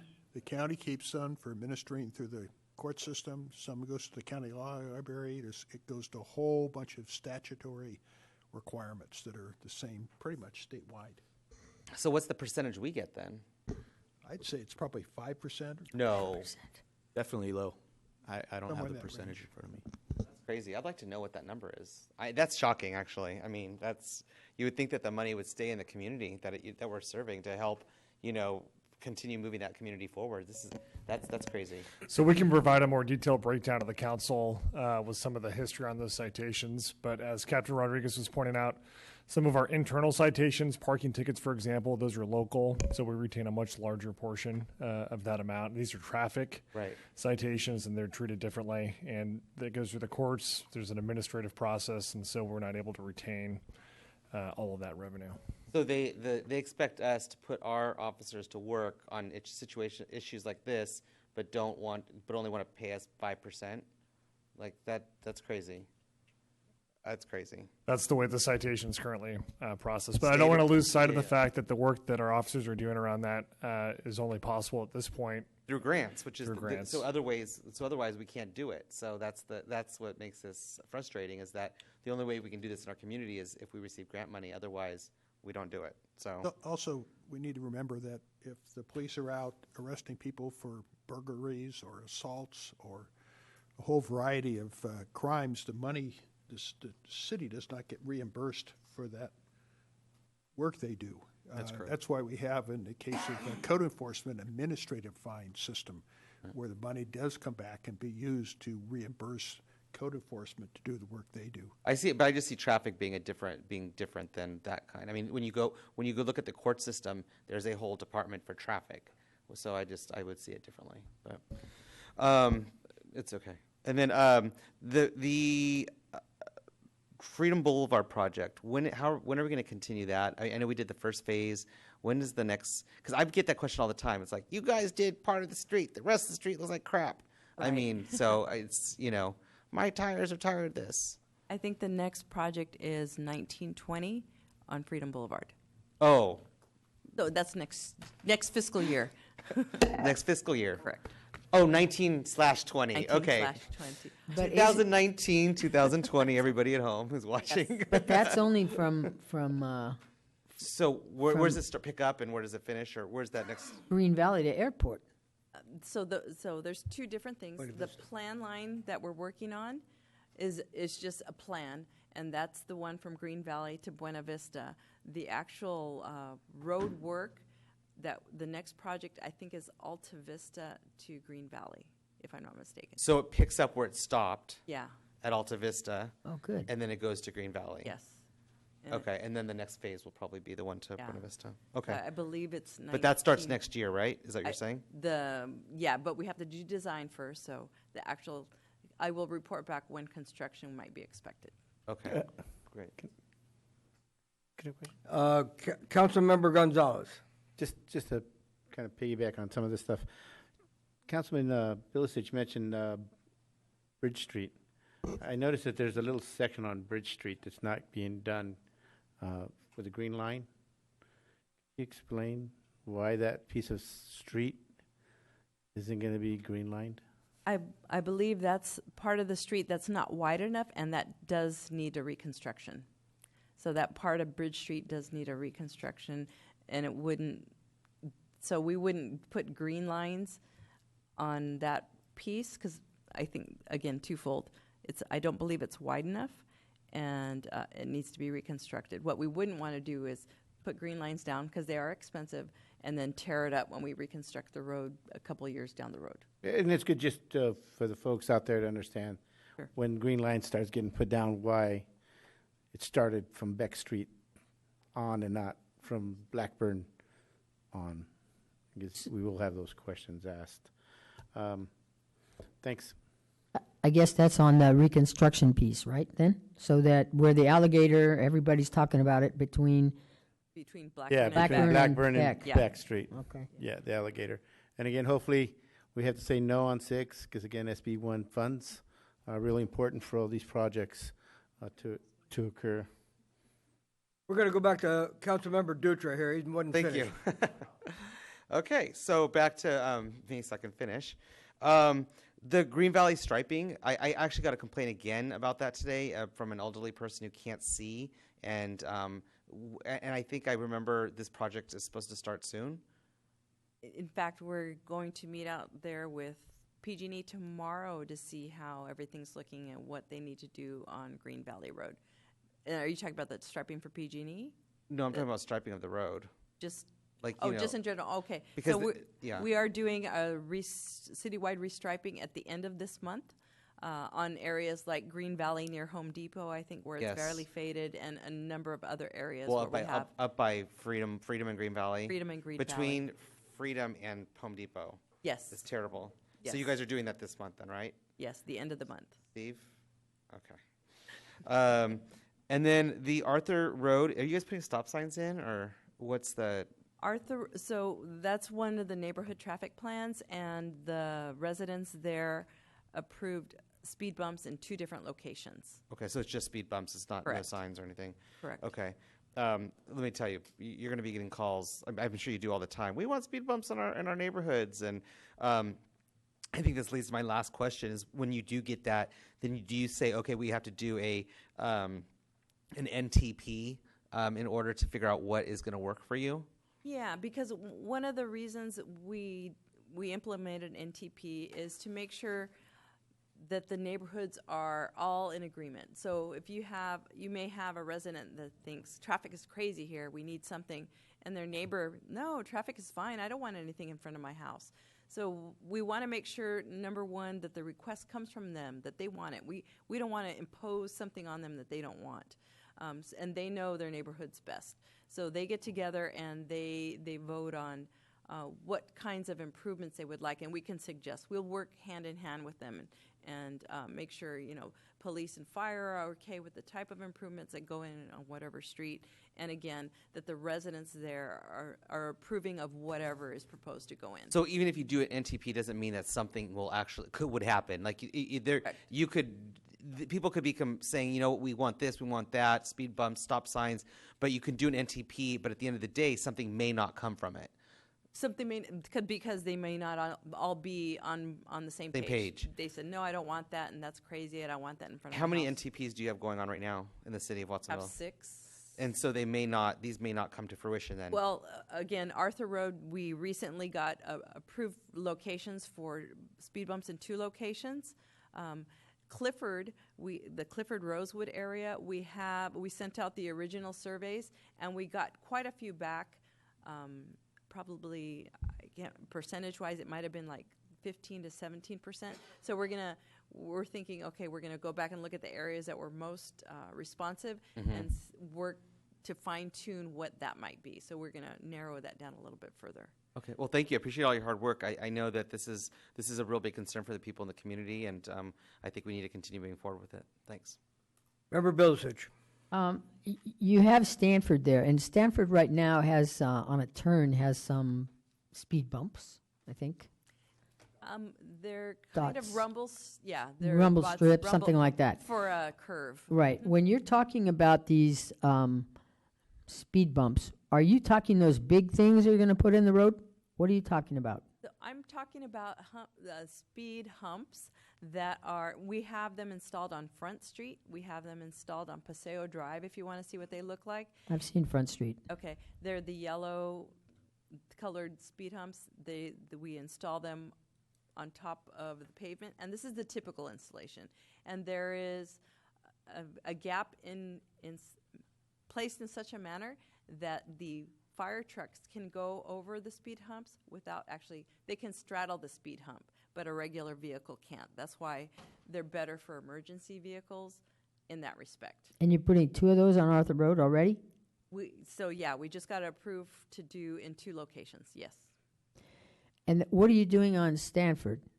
So Stanford, we just met with the community one time.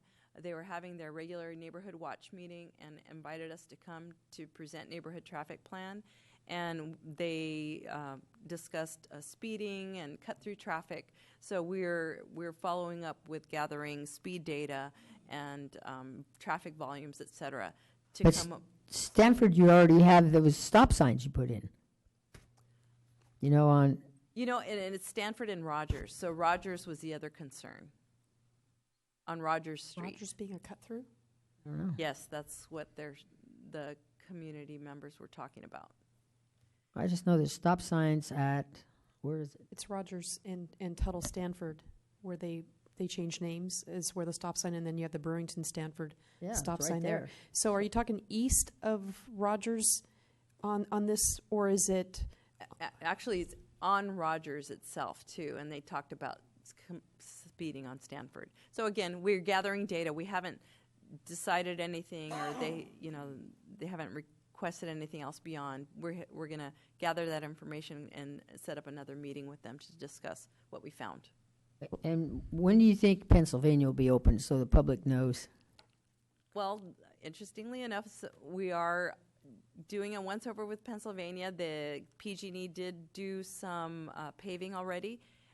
We want to make sure that the road looks as good as when they went in, if not better. We would hoping, but we couldn't get anything better. So they should be finished up with the paving and then have to stripe. So we're looking at the next week or 2 before. By the they end of finish up. October? Yeah. Oh, definitely by the end of October to be open. We want to make sure that they get all the work done that they need to, and then we can open it up so that traffic can be safely on that road. And then we have PG&E. We've talked about PG&E. Wonderful PG&E. McKenzie. PG&E went across McKenzie and dug a hole and did something. Then they scored the road, which the scoring is still there. I noticed that today it looks like they put some more asphalt on the ditch that they had. but the sidewalks are still asphalt. How long does that take? Because they've done the same thing on Iris Drive. I did talk to somebody was on Montecito, and he said, I think everything is pretty much finished with PG&E. It's been 3 years, but it's all finished, but we're just waiting for cement. How long does cement take? That's a good question. It depends on what realm you live in, I guess, in the world. They do all their work, and then they have a concrete contractor come back and do all the concrete work. It has been a point that our inspectors have been keeping an eye on it because they don't want any of those badly paved or patched areas to go unfinished. So they are on top of PG&E, and they keep reminding them. They haven't gotten a final schedule, but I assure you that he'll be on them until they do the concrete work. And Councilmember Bilicich, if I may, I'll just add to Maria's comments that I've also been in conversations with PG&E regionally to ensure that this is a priority for us. We've put major investments into a number of these areas where PG&E is doing this work. And staff, along with myself, want to ensure that that's being restored back to its original condition. And so we are staying on them and monitoring it very closely. When they score a road, and I don't know because I'm not an engineer, but when they score these roads, do they fill that in or what happens? You know, they just have like a small little saw thing they did down this side and a saw over here, but they only worked in the middle, and now you have these lines that they've scored the road. How does that get fixed? It depends. Sometimes they put something like caulking, I'll call it, that they can fill the void with, because we don't want it just open, because cracks do allow for water seeping in and messes up the pavement. So they can do some type of, I'll call it grout. It's not grout, but a filler material Like a caulking. for that. Is that common, that they score over here and score over here and then cut in the middle? They usually score it to Closer? saw cut on each side to dig that whole area out. So I'm not sure if they haven't done it yet, or maybe they're preparing to do work. I'll have to ask our inspector. Is that on Mackenzie Mackenzie? and Iris, Okay. both. Thank you. Well, there's probably more digging to do, that's for sure. I'm glad to hear everybody's getting on the same page on these issues, and that we're promoting teamwork and positive attitudes and positive reinforcement, and that the law enforcement is actually an educational wing of the city. And even though the fines may leave the area and go to the state, the education still stays here, we hope. And so let's hurry up and educate a whole bunch of people. Let's educate those speeders and street racers and guys that do side shows and all the jaywalkers, and let's help out the bike and pedestrian folks and make sure all those kids at PV and Watsonville High have helmets that actually fit their head. So I want to say thank you very much for an interesting presentation. Let's see if the manager has anything else to wrap up on this.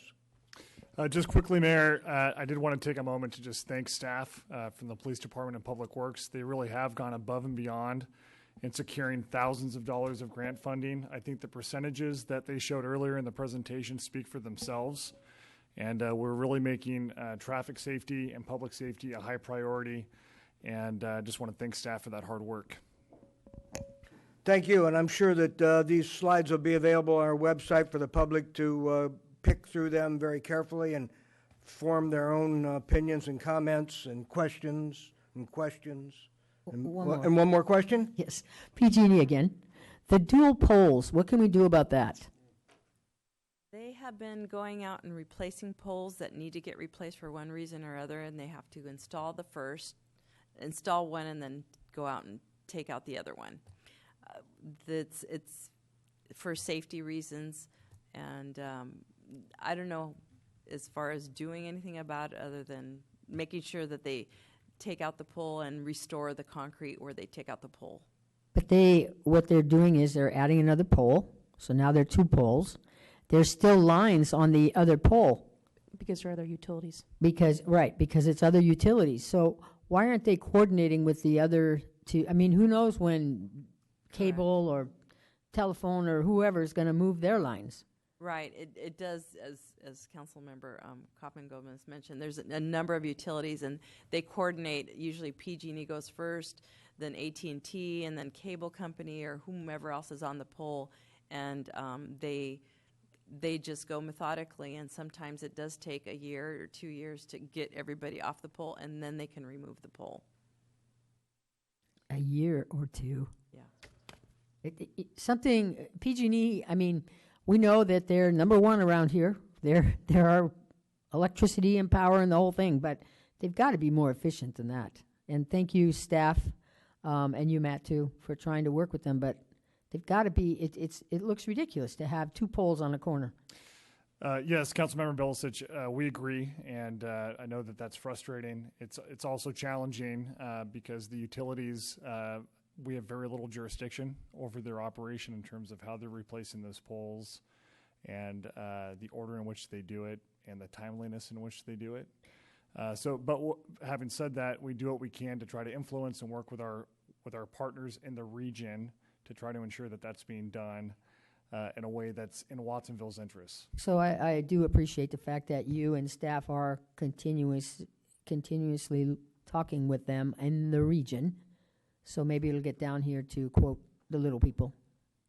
Thank you. An enlightening conversation. I hope that the public can continue to weigh in on this. We'll take any public comments right now. If there's anyone in the audience that wishes to speak toward this item, here's your chance. Yes, I'm sure you're surprised to hear from me, of course. And one reason I'm speaking up is the fact that I hope we haven't forgot roundabouts, also known as traffic circles, used in the city. I make 2 suggestions, Hushbeck and Bridge, and Tuttle and Bridge, to consider them.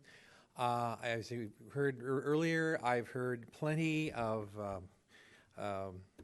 voter feedback on Hushbeck as I've gone door to door about the fact that Hushbeck begins to look like Laguna Seca a lot of the time, and Tuttle isn't a whole lot better, as is Bridge. So I hope you haven't ruled out traffic circles and or roundabouts in order to slow traffic, because they do work, they save lives. And I also want to point out those green lanes for bicycles, not only do they give visual image for the driver as to where they need to stay out of, it also gives visual images to the bicyclist as to where to stay in.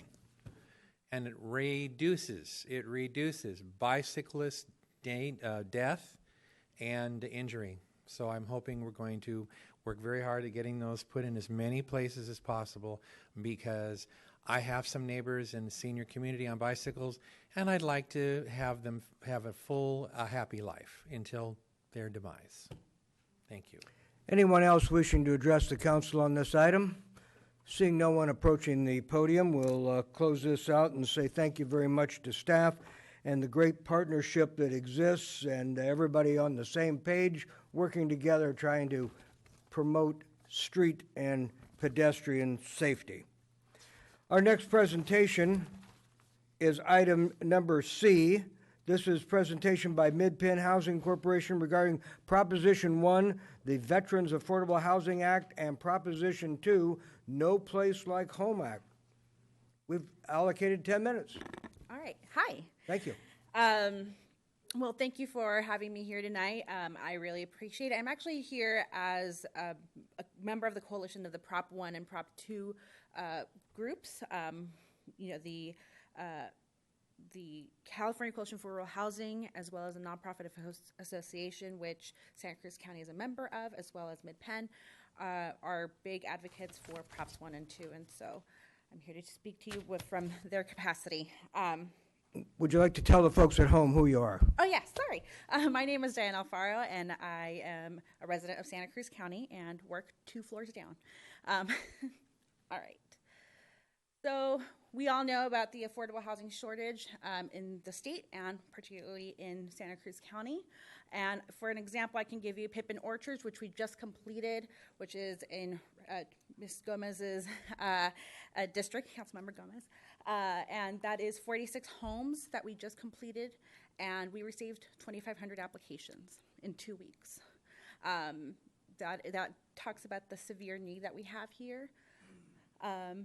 Also, we also concluded this year the farm worker housing study for Salinas and the Pajaro Valleys, which shows a severe overcrowding of farm worker households that usually show that 2.6 adults per bedroom. That does not include children in each bedroom. So that shows of the severe lack of housing that we have for farm workers in our community.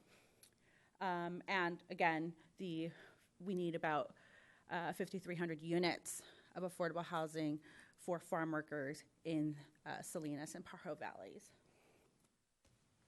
So a little bit about Proposition 1. It's a $4 billion general obligation bond, which includes $1 billion for veterans, $1.5 billion for the multifamily housing program, $300 million for the farm worker housing, and will create jobs. It will also create funds for a lot of other already existing affordable housing funds that were already approved but have now just been exhausted. They have not been filled in a really long time, like the Transit-Oriented Development Fund and the Self-Help Grant, which we could use in this community. And an example of a development that used this type of funding is Villas del Paraíso, which overlooks the Pinto Lake. And here are other examples in Watsonville that use this funding that is administered by HCD, the Department of Housing and Community Development, Lincoln Square, which is Eden Housing, and Villa del Mar, which is right next to the metro. Proposition 2, or No Place Like Home, is a $2 billion permanent supportive housing bond or measure that will also be linked with mental health treatment and services. And so we have a few examples of that within this community as well, like Aptos Blue. And it is financed using the Mental Health Services Act.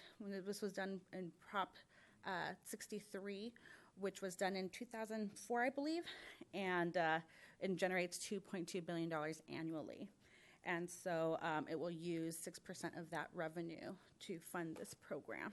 So Aptos Blue has a set aside of households for this type of population, as well as the Bay Avenue Senior Apartments in Capitola and Nuevo Sol. We do not have any in Watsonville at this moment, so hopefully with the passing of Prop 2, we can have some units here in Watsonville. And so what does this look like? Well, this pie shows how an affordable housing development is financed. 10% of the funds usually come from state funds, like Propositions 1 and 2 would be replenishing, and local funds would be replenished by Measure H, which we don't have right now.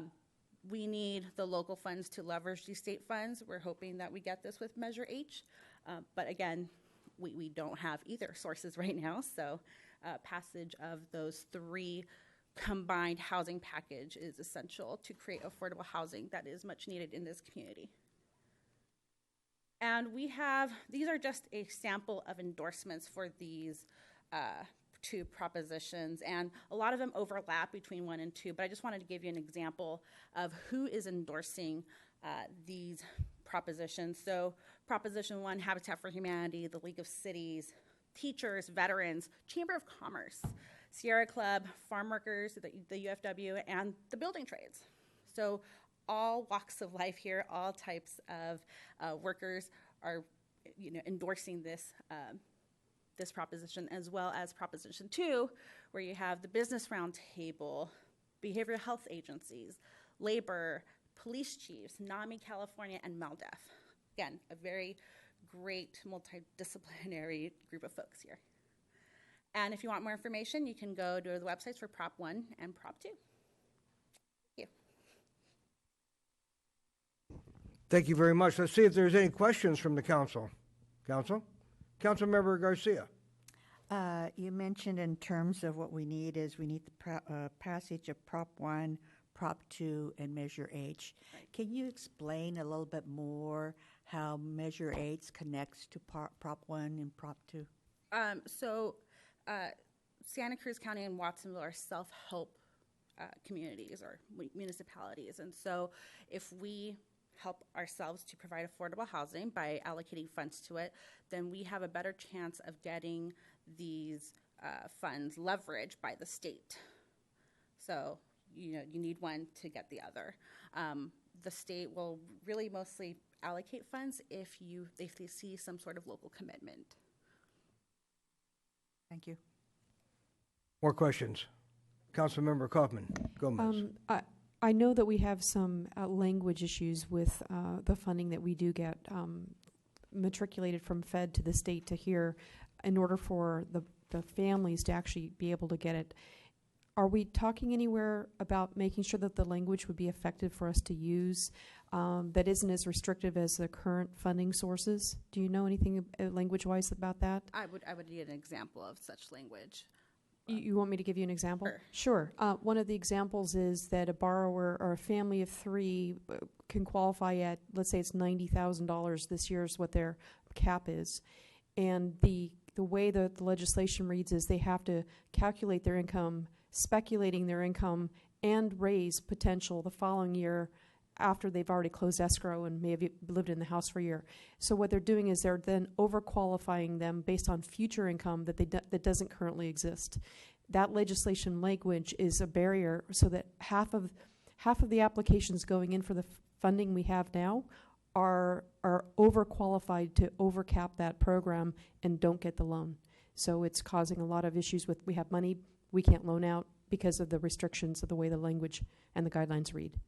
So I would have to look into that a little bit more deeply. I know in terms of our lease-up teams, they really do look at all streams of financing. I don't necessarily think they look at future financing, but if they do, that is something I can investigate. And I know our staff has a consultant as well regarding going through and really picking out a lot of things in our language. It's causing some barriers for us to be able to utilize the funds that we have and how we can leverage, the projects and the money and the resources, because it's really, really complicated to get through that system, the gauntlet, because you need to get to the top end in order for you to be able to qualify for the loan. But then you look at future income that doesn't exist, and it just throws it off the sideline.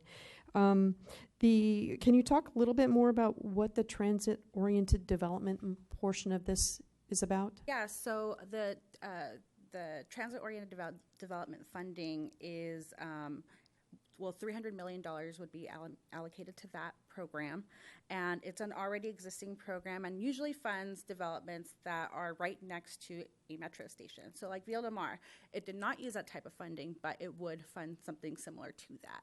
So if we were to have this rail trail, some sort of housing right next to it, then that would potentially fund it. Okay. I know it really depends on having high density, so higher density, not typically 20 units to the acre, but usually a lot higher than that. And sometimes it can include a commercial component as well. Mixed use? Yeah. Okay, thank you. Yeah. More questions from the council? Seeing no more questions from the council, let's see if the public has any public comment on this item. Here's a chance for the public to speak up. Again, I mentioned this before, but having lost two parents to mental illness, and with my father disappearing in 1967 when Ronald Reagan closed the mental hospitals, and I have no idea for the next 30 years where he was, neither do any of my family. The Propositions 1 and 2 are going to provide a very valuable housing advantage for those who basically we have pretty much shoved out of society and pretend that don't exist. And I'm hopeful that they'll be passed. I've noticed that the various groups backing both of them reflect a wide variety of the community, not only here but throughout California. And I'm hoping that will provide enough support so that if both of them pass and G&H, that we'll have enough money to actually build some more public housing that is low cost. I'm delighted that Pippin Commons is now open. The fact that it got 2,500 applications is absolutely mind-boggling for 49 units. I'm hoping that goes in the newspaper, and I hope they're here tonight. The fact that the ratio is just, is off the charts. And if anybody watching this tonight or reading the Register Pajaronian the next day doesn't understand the problem, they are living in a fool's paradise, because, ladies and gentlemen, it is that bad, and I'm finding out that every day I go looking for votes in District 7. Thank you. And thank you very much. Anyone else from the public wish to comment on this item? Seeing no one approaching the podium, we'll say thank you very much. I think the public hopefully got another education here this evening regarding the issues surrounding Prop 1 and 2 and the need for housing. Let's move on to our consent agenda. Yes, finally, the consent agenda. This is an opportunity for anyone who might wish to speak on the consent agenda. Anyone wish to address the council on consent agenda items?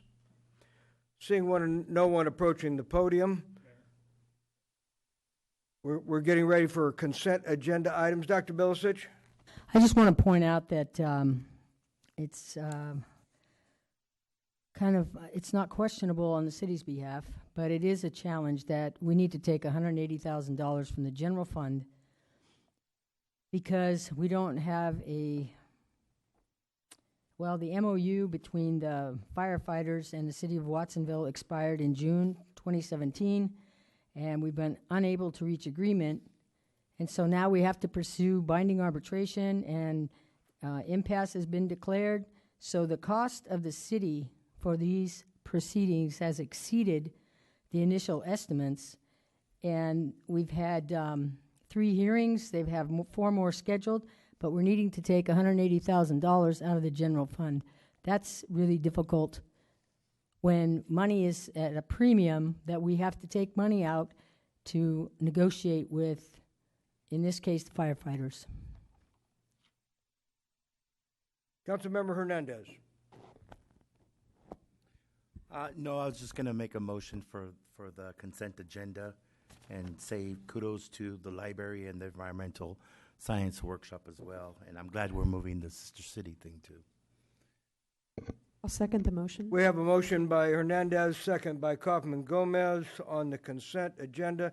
Any further comments regarding the consent agenda? I'm glad to go ahead. I'm also glad to see that we have a policy for the sister cities. I think that's good. So positive thing, and the grants, as Councilman Hernandez said, I think it's great that the library and the, who's the other one? Environmental Science Workshop. It's great that we have grants coming in. Very positive. Thank you. Indeed. I think we're ready for roll call, please. Bilicich? Yes.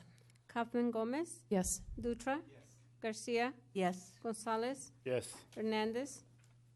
Yes. Hurst? Yes, and so approved. Thank you very much.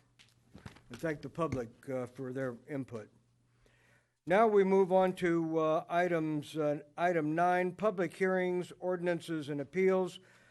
Item A, our only item on the public hearing, is consideration of a time extension of tentative map track number 1592 and associated special use permit with design review for 1 year to allow construction of 49 townhomes, 48 new townhomes units, and relocate and rehabilitate the existing Roach School building into a residential unit on 2.65 plus or minus acre site located at 221 Airport Boulevard and filed by Raid Farhat, the applicant. So we'll have a staff report, an opportunity for the council to ask questions, and a public hearing. Let's have the staff report, please. Good evening, Mayor, council members, members of the public. I'm Justin Meek, Principal Planner for the City of Watsonville, and I'll be giving you the staff report. For this project, I'll give you a brief background for the project. It's been two years since you last reviewed it. Along with that, describing what the approved project entails, showing the site plan, the current conditions of the site, and the request for a time extension for the tentative map and associated special use permit. So back in July 5th, 2016, this item went before council and was approved, and the actions that they took involved changing the land use designation to residential, rezoning it to RM3 with a plan development overlay, as well as approving the tentative map and a special use permit with design review. The approved project consists of 48 townhome units and the relocation and rehabilitation of the existing school building, the Roach School building, for a total of 49 units. And they range in size from approximately 1,300 square feet to 1,800 square feet, up to 2 stories, 3 bedrooms, 2.5 baths. 45 of the units have a 2-car garage, while 3 of them have a 1-car garage. And this is just an artistic illustration of what the approved plans showed the project would look like.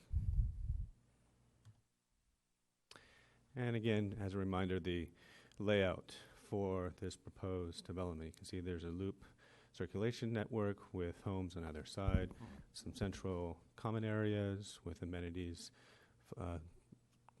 vegetable gardens, community gardens, I should say, fire pits and the like. This is a photograph just showing the existing site. As you can see, there's former school building has been demolished from the premises, whereas the Roach building has yet to be relocated. That will be part of a building application. So the request here is for extending the entitlements for the tentative map and special use permit to allow the subsequent construction of the project, and has been filed by the applicant that was previously named. This is just reiterating the rationale that was provided by the applicant, including the staff report, and just putting up here for everyone's reference. Approval of this time extension would be consistent with the city's strategic plan, as it would provide up to 49 new townhome units, and as the project was found to be in conformance with the city's livable communities residential design guidelines. And therefore, the recommendation is for the council to adopt a resolution approving the time extension of tentative track map 1592 and associated special use permit with design review for a period of 1 year, expiring on September 21st, 2019, subject to the original conditions of approval. With that, I conclude my staff report and open up to any questions you may have. Thank you very much, Mr. Meek. Questions from Councilmember Garcia? Because I can't remember, in terms of the Roach School building, is that going to, and it's going to become residential, is that going to be a townhouse, or will that be a single-member family unit?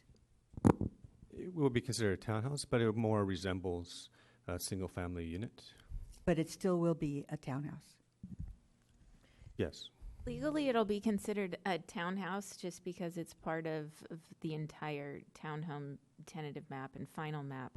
But the historic school building will be detached and separate from the other townhomes. Okay, thank you. Other questions? Councilmember Kaufman Gomez. Sorry, would you put up the comments again? Because I think that we went through them pretty quickly, and I didn't, this one here, so leave it up there for just a moment so we can all have a chance to sort of look that over. The questions that I have here are we looking at these as rentals, or are these going to be open market for purchase when they're completed? When they're completed, they could be available for purchase, but that would be at the discretion of the developer. Has the developer mentioned whether he's going to retain these as rentals, or if they're going to go to the market? Well, he is present, so I think he could best answer that. Sorry. So it depends on the climate at the time. Okay. And thank you, and then I'll look through this comment here. Thank you. Let's see if there's any more council questions. Council questions? Seeing none, let's hear from the applicant. Would like to say a few words? Would the applicant like to? There's no. I'd like to make a motion for approval. I'll second. Second. Motion by Hernandez, second by By me. Councilmember Bilicich. I made the motion. Oh, I'm sorry. Gonzalez. Why did Hernandez's hand go up? No, that was his hand. Oh. No. My hand. Well, you can see we've looked at Gotta the go screen too long 97, here tonight. 97. Let the record reflect that the motion was by Councilmember Gonzalez, second by Bilicich. We have any discussion on the motion? I would just say that, you know, it is time to move this project on, and I'm sure the applicant's anxious to get moving on it too. I know it's been the existing church structure has been demolished, and you know, the neighbors are curious as to when the project's going to move forward, and so they've got their answer tonight, I assume. Any other discussion? Councilmember Hernandez. You know, I'm also glad this is moving forward. We do have a housing crisis, and 49 houses will put a dent in the bucket. So thank you for, you know, for moving this forward. And I don't know if folks got to see the opportunity of some of the architects' rendition, but I did attend, I think, the Planning Commission, where I got to see some of the architects' rendition of the places. But it looks really nice. Thank you. Thank you. Councilmember Bilicich. I would just say more of the same. I think it's great to have more units. We keep talking about a housing shortage, so this should fulfill that, and I'm glad that there's the time and energy that's been put into presenting a nice project. Well, I certainly would concur, and I know the applicant's got a lot of projects in the works, and I just hope we can move forward on all of them simultaneously.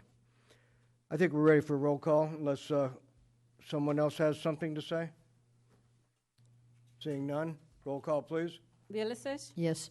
Kaufman Gomez? Yes. Dutra? Yes. Garcia? Yes. Gonzalez? Yes. Hernandez? Yes. First. Yes, and let's move forward. So approved. Thank you. This brings us to the portion of our agenda, which is, hey, almost close to the end. Let's see if anyone has emergency items to add to the agenda. Any emergencies? You know what they tell me, my emergency is not anybody else's. How about requests for scheduling of future agenda items? This is always a popular one. I know we've got a great big list already, and some of you have seen it, but let's try some more. Actually, this is not a request, but it's an update on a request I made. Earlier this year, I requested that we prepare to celebrate a 30-year anniversary of the lawsuit won from at-large elections to single-member district elections, and just wanted to report that I've been in conversation with Judy from the Pajaro Valley Arts Gallery, who says next year they're going to be focusing on voting, and it would be great for the city to partner with the Arts Gallery in terms of whatever we do. And I know Matt and staff have already started that conversation. And so I'm very pleased that we're going to be moving forward in partnership with the Arts Gallery. Sounds like a great plan. I look forward to it as well. Seeing no other items requested for future agenda items, and that's good news too, let's go for adjournment. Thank you. Pablo.